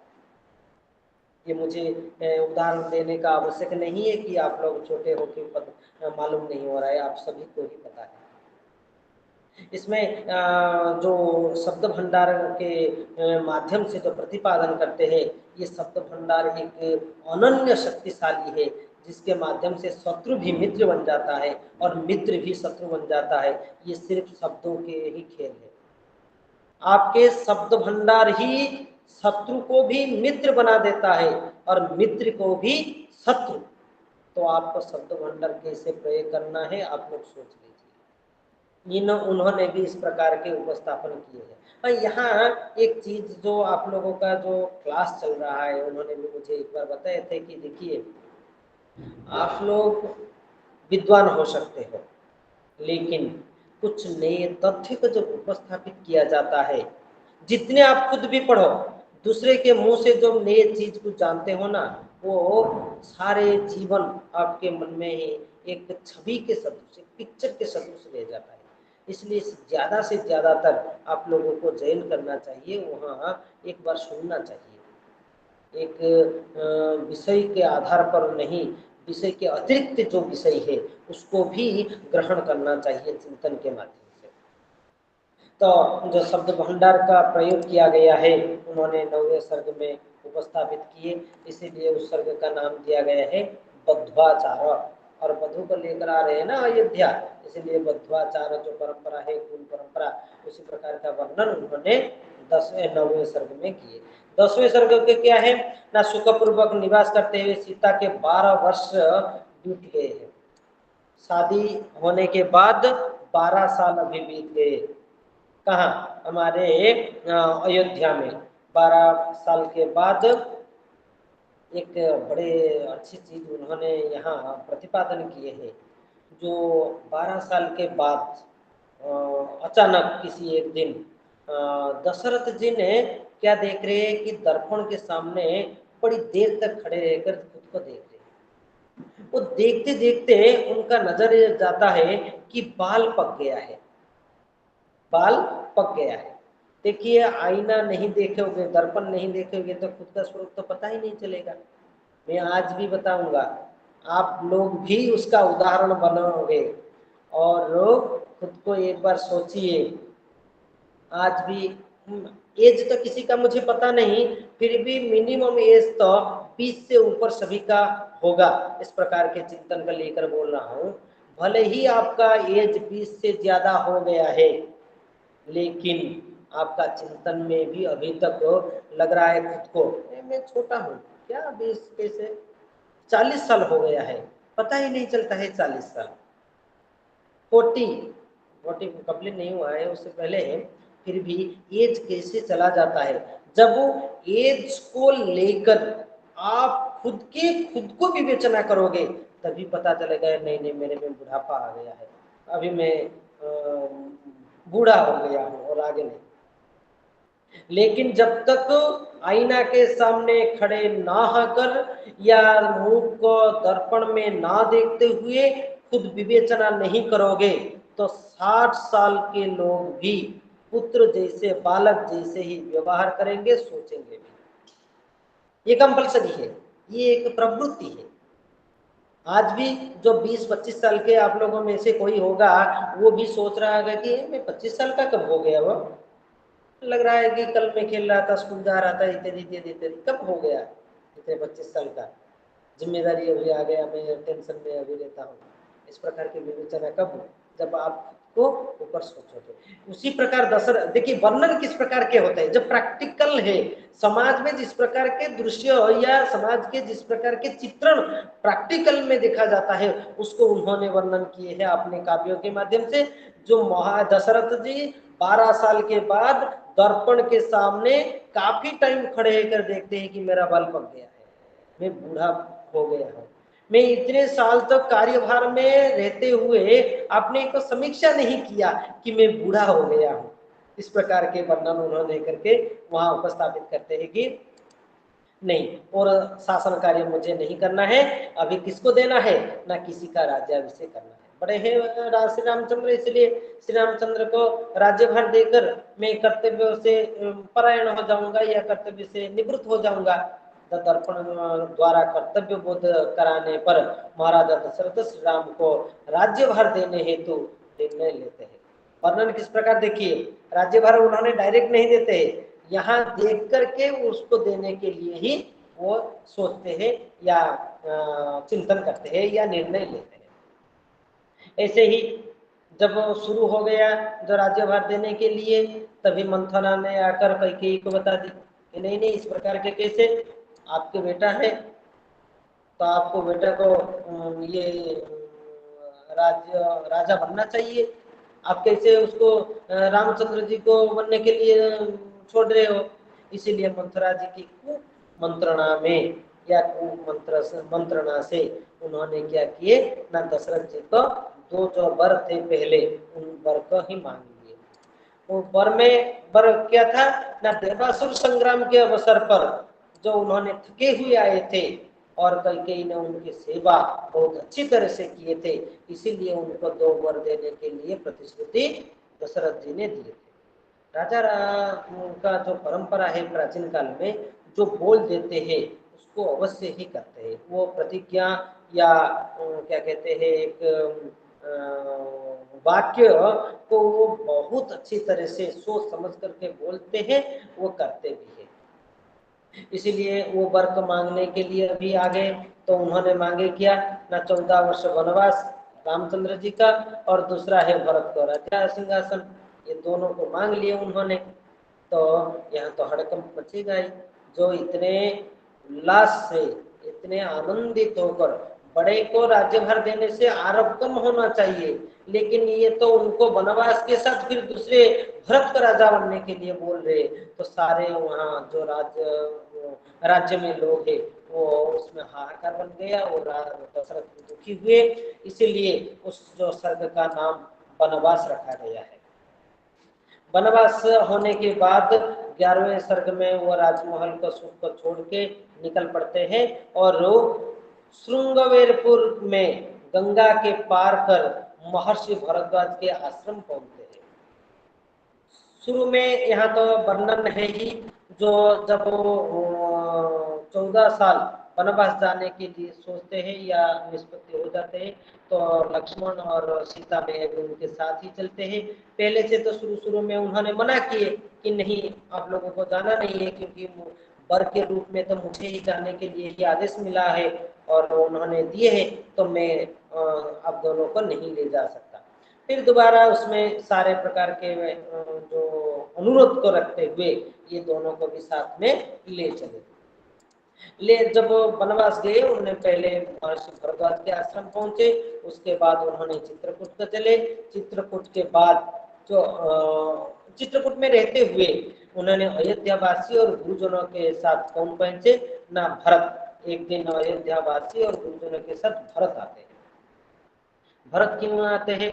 आप लोग साहित्य पढ़ रहे हो, मतलब थोड़ा बहुत आपको जानकारी होगा, फिर भी एक बार स्मरण दिलाना चाहता हूँ। क्या है कि प्रतिमा नाटक है। प्रतिमा नाटक में उल्लेख किया गया है। ये प्रतिमा क्या है? जब वो प्रसंग में थोड़ा उपस्थापित कर लेता हूँ। जब रामचंद्र जी वनवास के लिए जाते हैं, उस समय भरत राजप्रसाद में नहीं है, वो मामा के घर में है। जब भरत आकर देखते हैं, पहले जाते हैं कहाँ ना, भरत जाते हैं प्रतिमा गृह में। उनके परंपरा है जो पूर्व पुरुषों का प्रतिमा का निर्माण करके उस घर में रखते हैं। तो भरत आकर ही हो जाते हैं जो पूर्व पुरुष है उनको प्रणाम करने के लिए। वो प्रणाम करते हुए देखते हैं कि वो दशरथ जी का भी प्रतिमा है। वो सोचने लगते हैं, दुखी हो जाते हैं कि ये क्या, ये कुछ ही दिनों में पिताजी का निधन कैसे हो गया, वो प्रतिमा हो गई अभी। भरत जी को, पिताजी के मृत्यु के समय भरत भी नहीं थे, ये उस नाटक में प्रतिपादन किया गया है। तो भरत ने उनको देखते हुए, प्रतिमूर्ति को देखते हुए, प्रतिमा को देख करके सभी से जानकारी ली, तो पता चला कि पिताजी और नहीं है। पिताजी नहीं होने का कारण क्या है वो जानने के लिए प्रयास करते हैं। तभी बताते हैं कि वो रामचंद्र जी को वनवास भेजा गया, उस दुखी में वो दुखी होकर ही उनका निधन हुआ है। और वो सारे का कारण ही मंथरा और कैकेयी।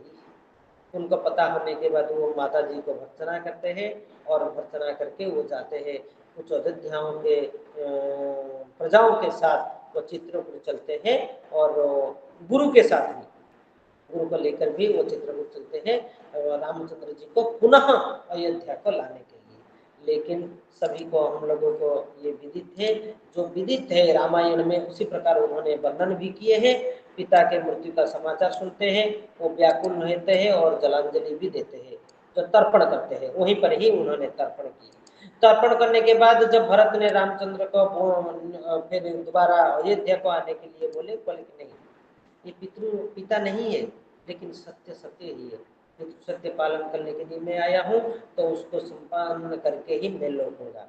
भरत ने बहुत अनुरोध किए, बोले कि मैं राज्य शासन नहीं कर पाऊंगा, मैं नहीं करूंगा। तो इसीलिए वैकल्पिक रूप में वहां उन्होंने किए कि ठीक है, आपके अनुपस्थिति में मैं राज्य सिंहासन में नहीं बैठूंगा, आपके प्रतिनिधि के रूप में आपका जो पादुका है वो पादुका को लेकर मैं उस सिंहासन के ऊपर रखूंगा, मतलब आप हो, आपके निर्देशन में ही मैं क्या करूंगा, राज्य शासन करूंगा। इस प्रकार के बात होने के बाद भरत फिर दोबारा लौटाते हैं हमारे अयोध्या को। यहाँ अयोध्या को लौटने के बाद रामचंद्र जी ने चित्रकूट को छोड़ के, चित्रकूट क्यों छोड़े ना, अयोध्या के पास है, बीच बीच में कहीं समस्या है, कुछ है, तो वो चले आते हैं। इसीलिए उन्होंने चित्रकूट को नित्य आगमन होते रहने की संभावना से दक्षिण दिशा की ओर चलते हैं, और दंडक वन के राम ने पर्णकुटी बनाया। वहां आगे चलकर पंचवकुटी बना करके वहां निवास करने लगे दक्षिण की ओर। यहाँ फिर जो पर्णकुटी है, पर्णकुटी में जो रहते हुए वहाँ एक मृग है, मारीच जो है वो मृग के रूप में आता है, और उसको पकड़ने के लिए श्री रामचंद्र पीछे चलते हैं। वो भी मारीच एक चित्कार करता है, जिसको सुन के हमारे सीता मैया सोचते हैं कि रामचंद्र के ऊपर ही कुछ कष्ट आया है, इसीलिए वो लक्ष्मण को भेजते हैं। लक्ष्मण जानते हैं कि रामचंद्र के ऊपर कुछ भी नहीं हो सकता, फिर भी सीता माता के आदर्श के अनुसार या कुछ अनुरोध के कारण उन्होंने मैंने लक्ष्मण चले जाते हैं, और वहां से रावण आकर उनको हरण करके ले जाता है। इस प्रकार के वर्णन उन्होंने 11वें अध्याय में 11वें सर्ग में किए, जिसका नाम रखा गया है रावणापहरणम। रावण अपहरण कर लिया। 12वें अध्याय में लंकापुरी में अशोक वाटिका में रखा गया जो सीता को उसका वर्णन है, और त्रिजटा के साथ जो उनके बातचीत है उसके भी वर्णना की गई है। उसमें जो लंकापुरी में सीता मैया के जो सपक्ष में कोई राक्षसी है तो वो त्रिजटा ही थी। राक्षस तो बहुत सारे थे लेकिन वो विपक्ष में थे, लेकिन सीता मैया के जो मन के अनुरूप बात बोलना, आश्वासन देना या कुछ उनको आनंदित करके रखने के लिए वो त्रिजटा ही थी जो उनको आश्वासन देती रहती। इसीलिए उस प्रकार के जो सर्ग का नाम अशोक वनाश्रय, अशोक वनाश्रय इस प्रकार के नामकरण वहां किया गया है। नेक्स्ट 13वें सर्ग में जो इस प्रकार के वर्णन किया गया है कि कवि ने अनेक विषय में चित्रण किए। हाँ, 13वें सर्ग एक मिश्रित सर्ग है जिसमें बहुत सारे विषयों का वर्णन किया गया है। एक तो रावण ने ले गया है, अशोक वाटिका का वर्णन हो गया है, अभी सीता जी को ढूंढने के लिए चल पड़े कौन ना राम लक्ष्मण। जब चलते हैं उससे पहले वहां वर्णन इस प्रकार के है, रात्रि में कैसे शयन कर रहे होंगे, कहाँ होंगे, कौन ले गया है, इस प्रकार के सोच में श्री रामचंद्र डूबे रहते हैं और राम कथा या गान वहां सुनते हैं। यहाँ से आगे चलने के बाद रावण ने फिर कोई योजना नहीं बना रही है या कोई रावण तो छद्म वेश में आ जाता है ना, तो कोई छद्म वेश में राम के वेश में आ जाता है, कभी वो वेश में आ जाता है, इसीलिए वो सीता मैया क्या होते हैं ना दुखी होते हैं, सारे रात सोचते रहते हैं। रावण को सीता मैया को ढूंढने के लिए यहाँ इस साइड में जो रामचंद्र और लक्ष्मण क्या करते हैं, हनुमान को भेजते हैं। हनुमान ने वो समुद्र का लंघन करके जाते हैं और वहाँ अशोक वाटिका में जब घुसकर उनको सीता मैया के पास बात कर रहे होते हैं, हनुमान को पकड़ करके रावण के जो दूत है वो ले जाते हैं।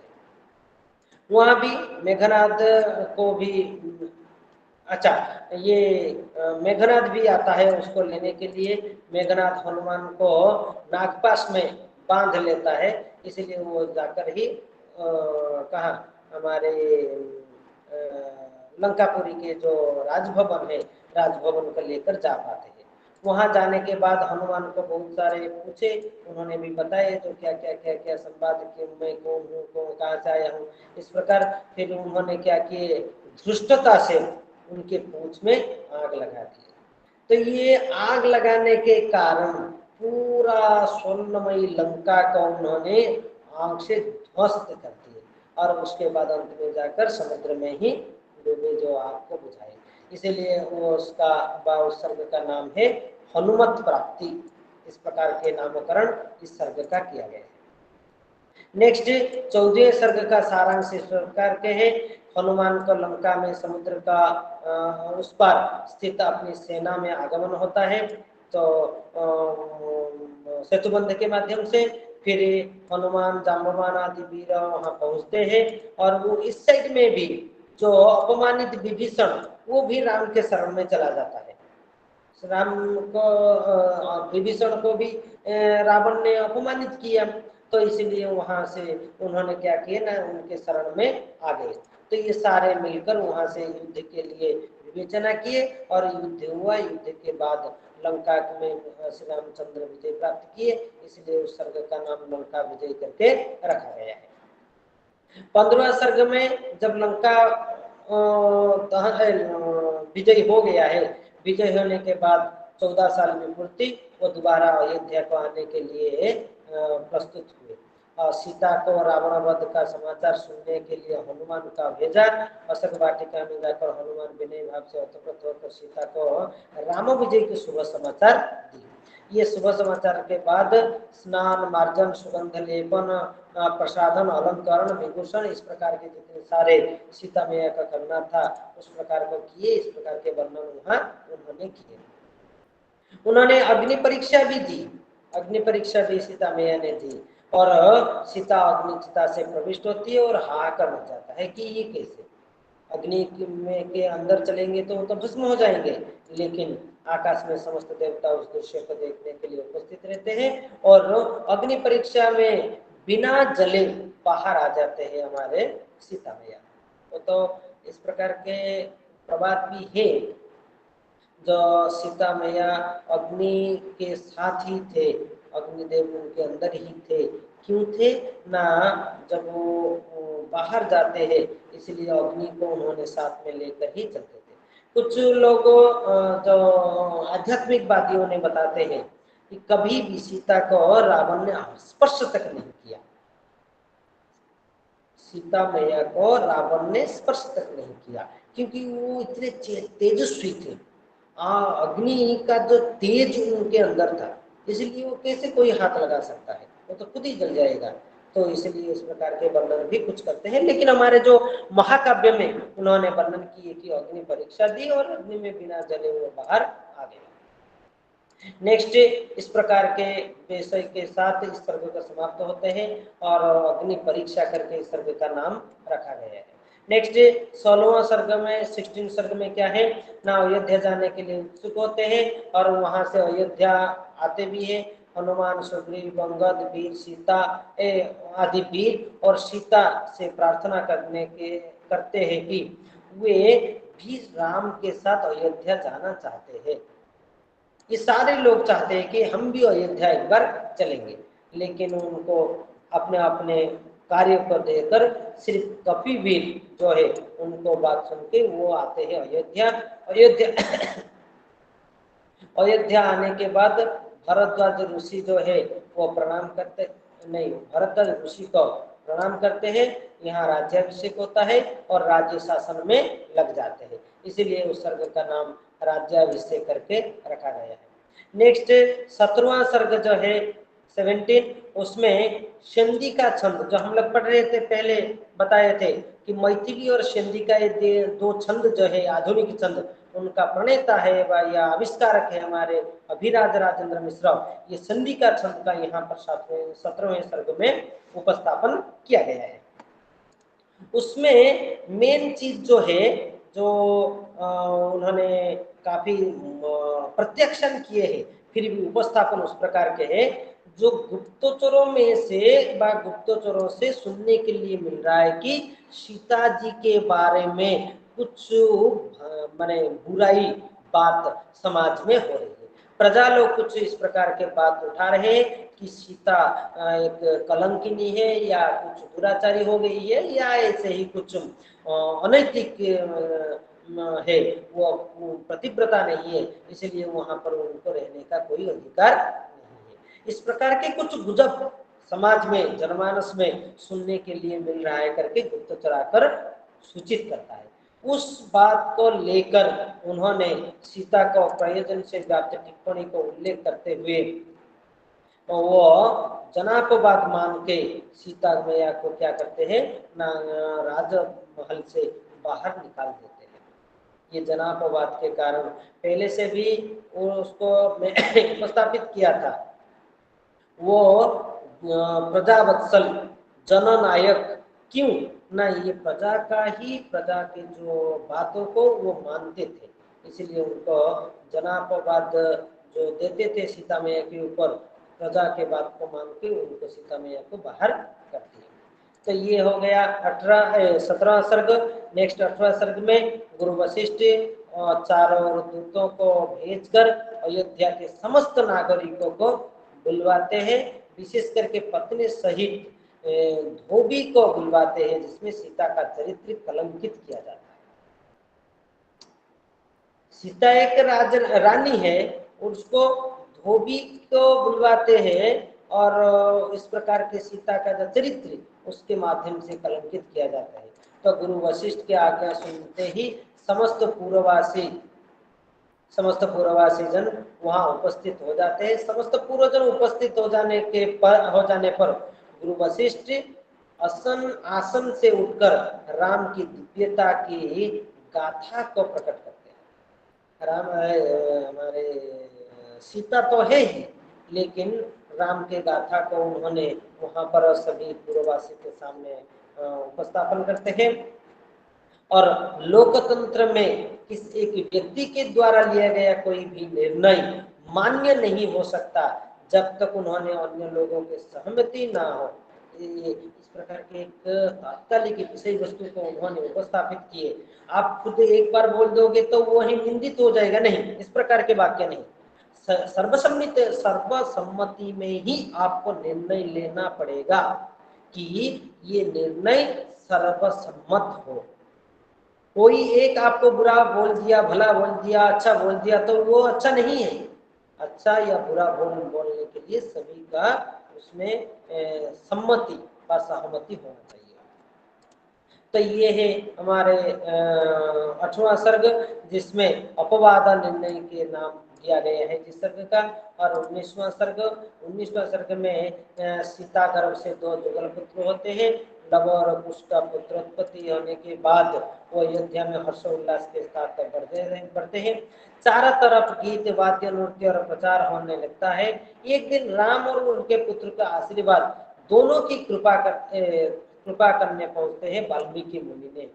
राम से उनके पुत्रों का नाम पूछा तो राम ने कहा कि अभी तक इन कुमारों का नामकरण नहीं किया गया। पुत्र संतान तो हो गए, उनको भी पता चल गया, लेकिन अभी तक नामकरण नहीं हुआ है। जो उसके बाद उन्होंने लव और कुश करके दोनों का नाम रखे और ये दोनों अच्छी तरह से संस्कार के साथ ही वहाँ आगे बढ़े।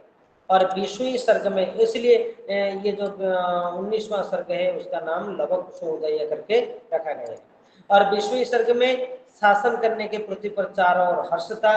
रामचंद्र के शासन में उसके मृत्यु के अकाल मृत्यु नहीं देखता था, कोई उसका अकाल मृत्यु नहीं देखता था। इस प्रकार के राज्य शासन चल रहा था। इसमें उन्होंने सोचे कि तो एक अश्वमेध यज्ञ किया जाए।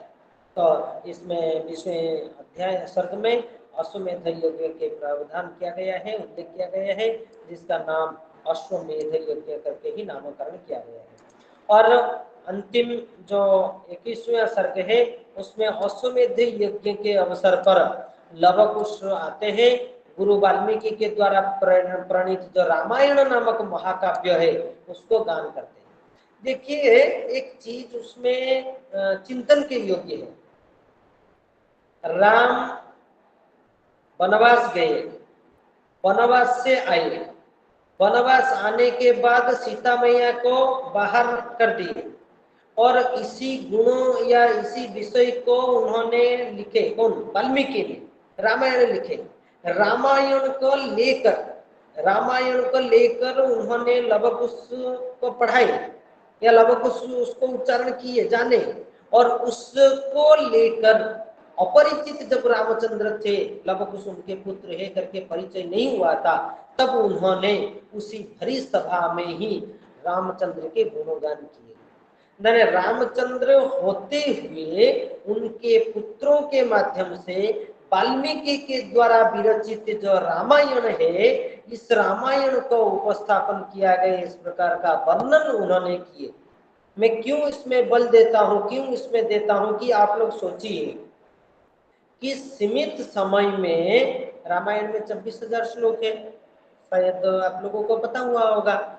तो 26,000 श्लोक को उन्होंने लिखे, उसको लव कुश ने पढ़े, लव कुश को याद होने के बाद उसी रामचंद्र के अवस्थिति में, उनके समय में, राजप्रसाद में अश्वमेध यज्ञ के समय इस प्रकार के पारायण किया गया रामायण का। ऐसे ही हमारे रामायण का पारायण किया गया। तो ये जो विषय है ये अत्यंत ग्रहण योग्य और चिंतनीय विषय है कि एक के विषय में गुण को कितने जल्दी उन्होंने उसी जीवन में प्रतिपादित कर दिया। वाल्मीकि के बारे में तो जानते हैं, तो कथा वस्तु भी है ही। जो वो दस्यु थे, रत्नाकर थे, वो आशीर्वाद से ही क्या हुए, वाल्मीकि हुए, ऋषि हुए। और उसके बाद ही उन्होंने रामायण का वर्णन किए। रामायण का वर्णन में रामचंद्र की गुणगान करते हुए, मर्यादा पुरुषोत्तम के रूप में उसको उपस्थापित करते हुए जो विषय को उन्होंने लिखे, उसको भी उन्हीं के ही सामने, रामचंद्र जी के सामने दूसरे लोग इसके पुत्र के माध्यम से गवा दिए, अर्थात उपस्थापन भी कर दिए। इस प्रकार के कथा वस्तु को लेकर हमारे ये जानकी जीवनम का विषय उन्होंने प्रतिपादन किए। उसमें कुछ बोध प्रश्न संबंधित है, जैसे अभिराजानंद मिश्र जी का परिचय जो पहले में हम लोग बताए, जानकी जीवन किस विधा की रचना है, किस विधा की है,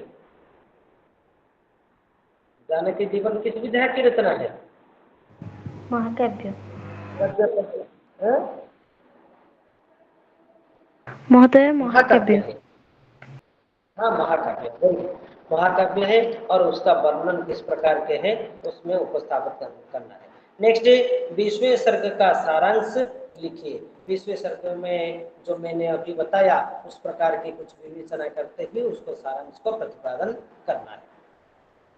ये जो जानकी जीवनम काव्य है, वो जानकी जीवनम काव्य का जो मूल कल देख रहा था सारांश के रूप में हम अभिनव प्रस्थान महाकाव्य की परंपरा, इसमें जो चारित्रिक सुदृढ़ता जितने सारे, उसमें हम कंक्लूजन की ओर जा रहे हैं जानकी जीवन के।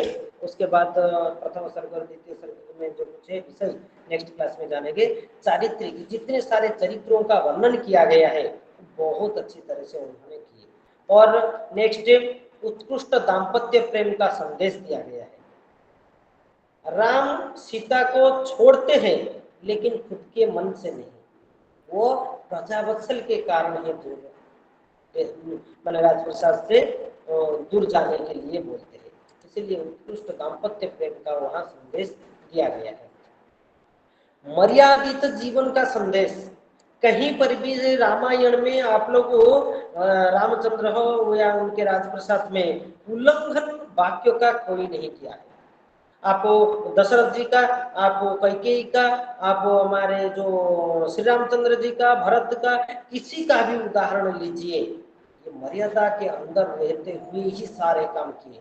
लक्ष्मण को भी उस प्रकार देखिए, मर्यादा को किसी ने भी नहीं तोड़े। ये शिक्षणीय विषय है जो हम भी जीवन में इस प्रकार के विषय को अनुपालन करें, जाने। और नेक्स्ट सत्य का जो विजय होता है और निर्भयता, निर्भय होना ही चाहिए।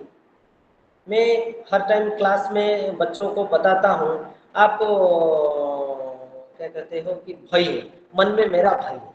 भय क्यों है? आप खुद को खुद सोचिए। मैं जो बोलता हूँ, जो गलत करता है वो भय करता है, जो गलत करता है वो भय करता है, जिसमें न्यूनता है वो भय करेगा।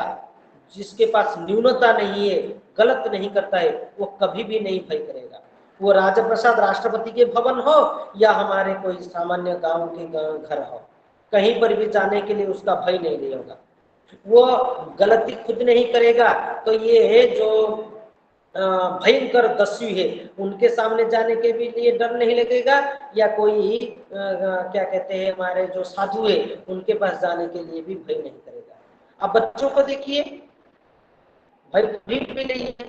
भय क्यों करना है? गलत जब नहीं किए तो नहीं जानते तो क्यों करें?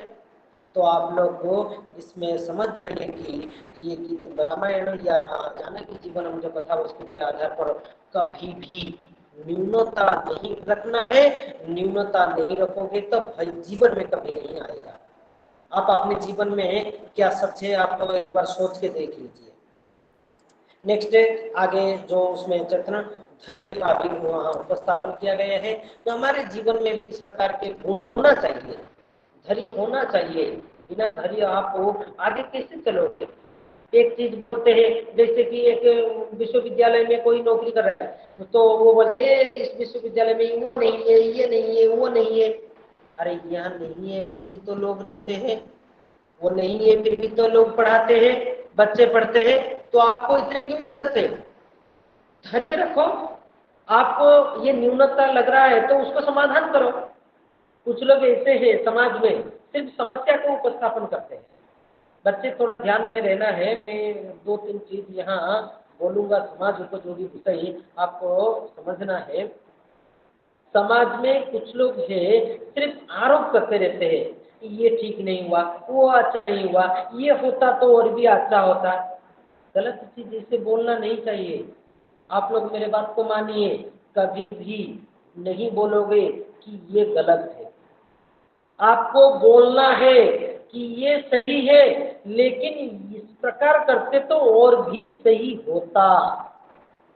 आज मैं आपको पढ़ा रहा हूं, किताब 5 है, 3 8 है।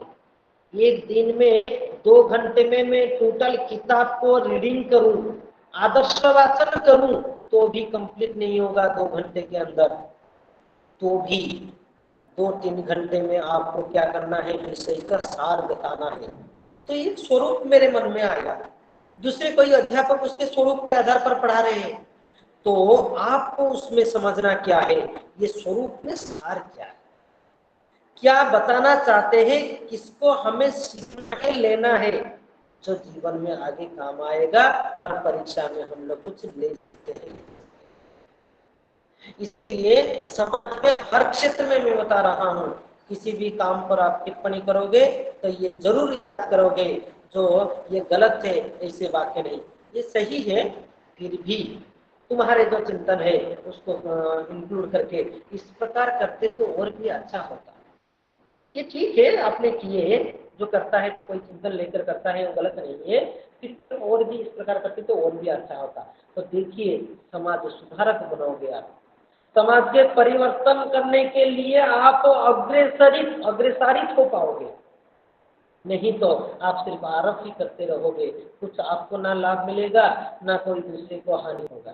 सिर्फ हाँ, ये भी एक चीज, आप आरोप के ऊपर आरोप करते रहोगे तो आपके मन में भी उसी प्रकार भावनाओं का जागृत, कहीं पर भी कुछ भी देखते होगे तो उसी प्रकार की भावना ही आ जाए। इसलिए धैर्य के साथ आपको प्रतिकूल के अनुरूप वाक्य बोलना है, चिंतन भी करना है। ये संदेश इस काव्य से हमें मिलता है। नेक्स्ट, योग्यता ही वर्ण का आधार है। आप योग्य हो तो आप वहां रह पाओगे। भारत का योग्यता नहीं है वो राज्य सिंहासन में बैठ नहीं पाएगा, इसलिए उन्होंने नहीं बैठे। जो योग्य है उसको ही बैठाए, योग्य का ही सम्मान हर समय होता रहता है। आगे चलेंगे, नारी गौरव, गौरव की गाथा भी वर्णन किया गया है। कभी भी इतने रावण ने सीता मैया को हरण करके ले गया, लेकिन एक भी शब्द उन्होंने उपस्थापन नहीं किए जे सीता मैया दुष्चरित्रा हो गई, सीता मैया को वो हो गई, वो हो गई। कभी भी नारी के असम्मान न रामायण में किया गया है, न इस महाकाव्य में हम लोगों को प्रति। नारी का सम्मान सर्वाधिक सर्वोपरि है, सर्वोपरि है। और एक चीज, आप कुछ भी बोलिए, समाज में नारी का सम्मान था, है, रहेगा। कुछ घटनाओं को लेकर आप आरोप कर सकते हो, लेकिन सम्मान नहीं है इसे बोलना उचित नहीं है। नारी का सम्मान है, मैंने रहता था, होता था और होगा भी, ये अवश्य ही, उसमें कोई दृष्टि नहीं। तो उस प्रकार के गौरव गाथा को उन्होंने वहां उपस्थापित किए। अतिथि सत्कार, जो हमारे विश्वामित्र को बुलाए स्वयंवर के समय अतिथि सत्कार कैसे किए, उन्होंने जब वो बारात लेकर आए वहां भी अतिथि सत्कार। यहाँ जो ये विश्वामित्र के आश्रम में गए वनवास के समय, वहाँ भी अतिथि सत्कार। इस सारे विषय में आप अच्छी तरह से समझेंगे तो अतिथि सत्कार को वहाँ प्राधान्य दिया गया है। और दलित उन्नयन, कोई दलित नहीं, कोई दलित नहीं। नाव के बारे में तो उपस्थापन है ही, आप नाव को लेकर गया था करके सोने का नाव हो गया, तो दलित कोई नहीं, सभी का बात सुनना है, सभी समान है, मानव एक समाज है। ये पहले से एक इस प्रकार के नहीं था। मैं जितने ग्रंथों का अध्ययन किया हूँ, जो भागवत हो, इसमें वर्ण व्यवस्था की वर्णना किया गया है, जाति प्रथा नहीं है। जाति प्रथा अभी अभी कहाँ से आ गई, इसीलिए कुछ दिक्कत आ रहा है। लेकिन वर्ण व्यवस्था भी कर्म के आधार पर, वर्ण व्यवस्था कर्म के आधार पर। इसीलिए कहा जाता है, एक श्लोक है, जन्मना जायते शूद्र, संस्कारात् हाँ, जन्मना जायते शूद्र संस्कारात् द्विजोच्यते। श्लोक का अंश मुझे आता है, जन्मना जायते शूद्र वेदाभ्यास भवेत् विप्र ब्रह्म जानाति ब्राह्मणवेद। जन्मना जायते शूद्र, जन्म होने के बाद सभी समान है। संस्कारात् द्विजोच्यते, संस्कार होगा तभी वो ब्राह्मण हो पाएगा। वेदाभ्यास भवेत् विप्र, वेद अभ्यास करेगा तभी वो विप्र बन पाएगा। ब्रह्म जानाति इति ब्रह्म ज्ञान होने के बाद ही वो ब्राह्मण हो पाएगा, ऐसे सामान्य रूप से कोई ब्राह्मण नहीं। इस प्रकार की विवेचना है, इसीलिए दलित का उन्नयन के लिए उन्होंने उपस्थापित किए। संस्कारित से बचपन, जो छोटे के समय पर किस प्रकार के संस्कार रहना चाहिए, और वैयक्तिक अधिकारों का समर्थन भी उन्होंने किए, और आदर्श नेतृत्व का संदेश किस प्रकार नेतृत्व लिया जाता है, राजनीति के नीति सम्मत बनाने का संदेश, नीतियों का वर्णन भी उन्होंने राजनीति के समक्ष उन्होंने किए। और मानहानि करने का स्वतंत्रता नहीं, आप किसी के ऊपर ऐसे ही आरोप नहीं कर सकते हो, उसको आरोप को उन्होंने दूसरा अन्यथा तिरस्कार किया। और राष्ट्रहित सर्वोपरिता का संदेश, राष्ट्रहित जो है वो सर्वोपरि है, और लोकतंत्र का सर्वोच्चता का संदेश, इतने आदर्श राज्य का संदेश, इस प्रकार के कुछ संदेश हम लोगों को इस काव्यों में या महाकाव्यों में मिलता है। इतने ही एक सिंहावलोकन जो पूरे जानकीकरण महाकाव्य का, जानकी जीवन महाकाव्य का, एक तो सभी सर्गों का कथा वस्तु का सार, और वहाँ जो है हमारे क्या शिक्षण मिलता है, उस प्रकार के कुछ विवेचनाओं को आज आप लोगों के समक्ष मैंने यथाशक्ति उपस्थापित किया। मुझे लगता है कि आप लोग उसमें कुछ लाभान्वित हुए होंगे। जितने भी आप पढ़ोगे, मेरे वाक्य को उसके साथ मिलाओगे, तो सुनिश्चित एक तो अध्ययन की दृष्टि में आपको आंसर देने में सहायता मिलेगी, और दूसरी तरह से एक उत्तम नागरिक बनने के लिए भी मेरे वाक्य निश्चित ही प्रेरणाप्रद रहेगा, ये मेरे विश्वास है। बस इतने ही आज की ये क्लास को विषय को मैं समाप्त करता हूँ। उसके बाद आप लोगों में से किसी का कोई प्रश्न है तो अभी प्रश्न काल में आते हैं, आप लोगों का प्रश्न सुनेंगे।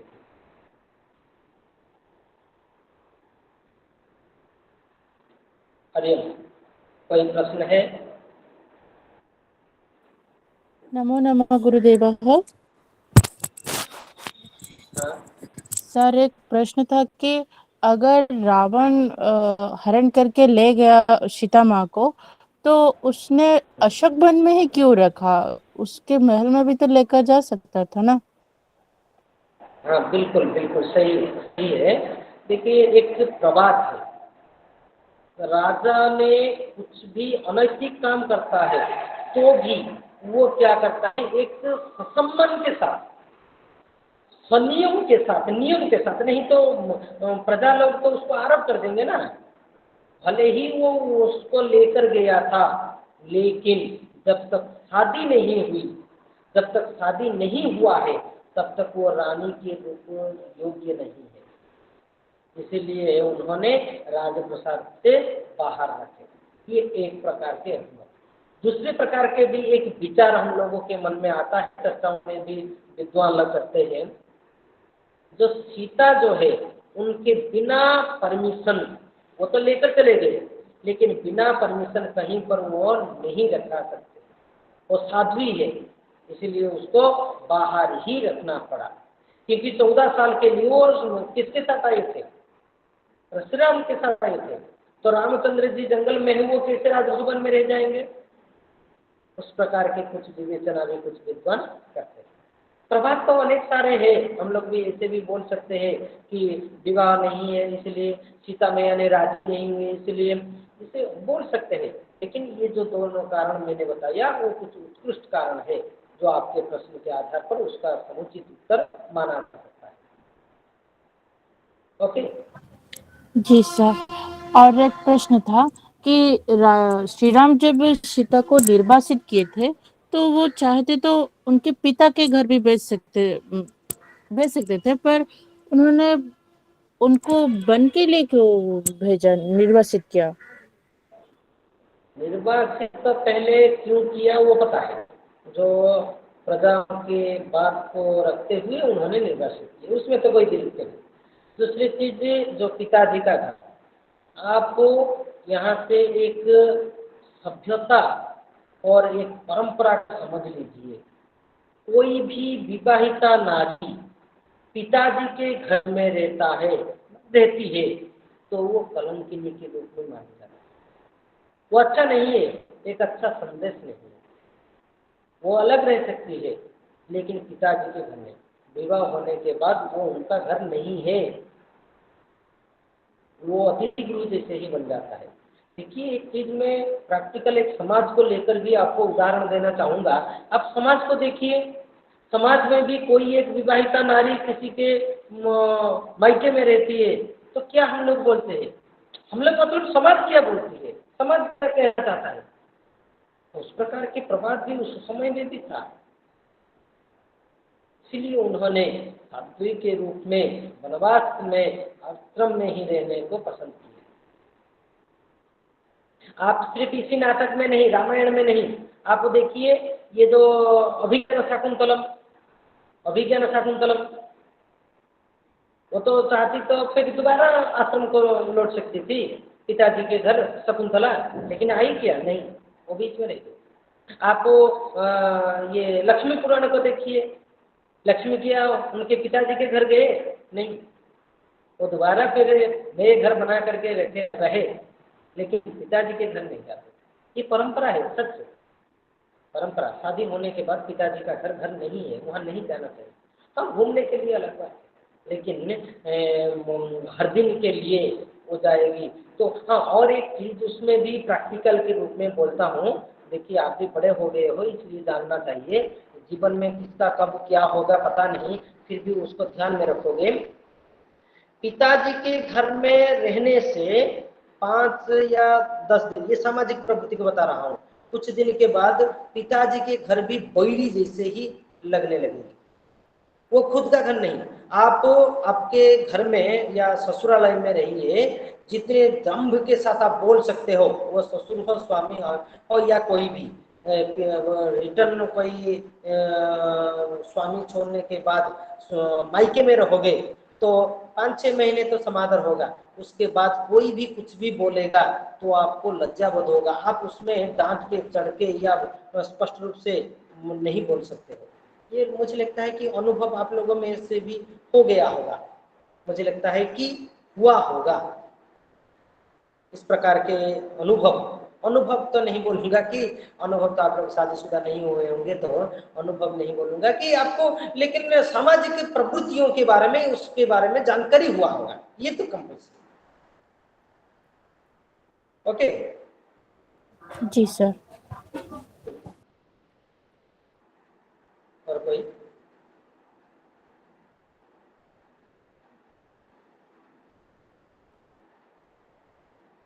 ठीक है, और कोई प्रश्न नहीं है तो फिर एक बार आप सभी को बहुत बहुत धन्यवाद। आपने इतने समय मेरे साथ जुड़े रहे, मेरे बात को सुने, इस बात के जो सारांश है, कथा वस्तु है, उसको मैंने उपस्थापित किया।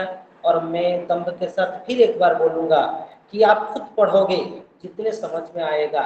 मैं जो बताया ये सिर्फ 21 सर्गों का सिर्फ नामकरण जो है उतने ही याद रखिए, आप एक रचना खुद कर पाओगे, आप एक ग्रंथ खुद लिख पाओगे, क्योंकि कथा वस्तु आपको पता चल गया। शीर्षक के आधार पर कथा वस्तु है, रामायण सभी को पता है और उसका वर्णन का शैली मैंने बता दिया। तो ये दोनों को मिला करके जानकी जीवनम के बारे में कुछ भी प्रश्न आएगा, कुछ भी, तो आराम से आप स्पष्ट, शुद्ध और विवरणात्मक उत्तर देने में सक्षम हो पाओगे। इसलिए आप सभी को मेरी बात सुनने के लिए बहुत बहुत धन्यवाद। आपने मेरी बात को यहाँ अब तक सुने और समझने के प्रयास किए, और जितने चिंतन है मेरे भावनाओं के माध्यम से मैं जो प्रकट किया उसको ग्रहण भी किए, और जो प्रश्न था आपके मन में उसको भी उपस्थापन किए, यथाशक्ति मैंने उत्तर देने के लिए प्रयास किया। बहुत बहुत धन्यवाद। तो आज के लिए इस कक्षा को यहीं पर समाप्त करेंगे और आगे जो नेक्स्ट क्लास है एक नए विषय को लेकर आगे चलेंगे। शायद 5 खंड में पहला कंप्लीट है, सेकंड में 2 बिंदु हम लोग कंप्लीट कर चुके हैं, बाकी 2 सर्ग जो है उसको ही थोड़ा विवेचना के रूप में हम लोग आगे नेक्स्ट क्लास में देखकर फिर जो तृतीय खंड है उस खंड पर हम लोग चलेंगे। समय को आधार करके जितने हो सके हम लोग उसको समाप्त करने के लिए भी प्रयास भी करेंगे। आप लोगों के सहयोग अपेक्षित है और आप लोग जो सहयोग दे रहे उसके लिए भी आप लोगों को बहुत बहुत धन्यवाद। जय जगन्नाथ। आप लोग अभी लेफ्ट हो सकते हो।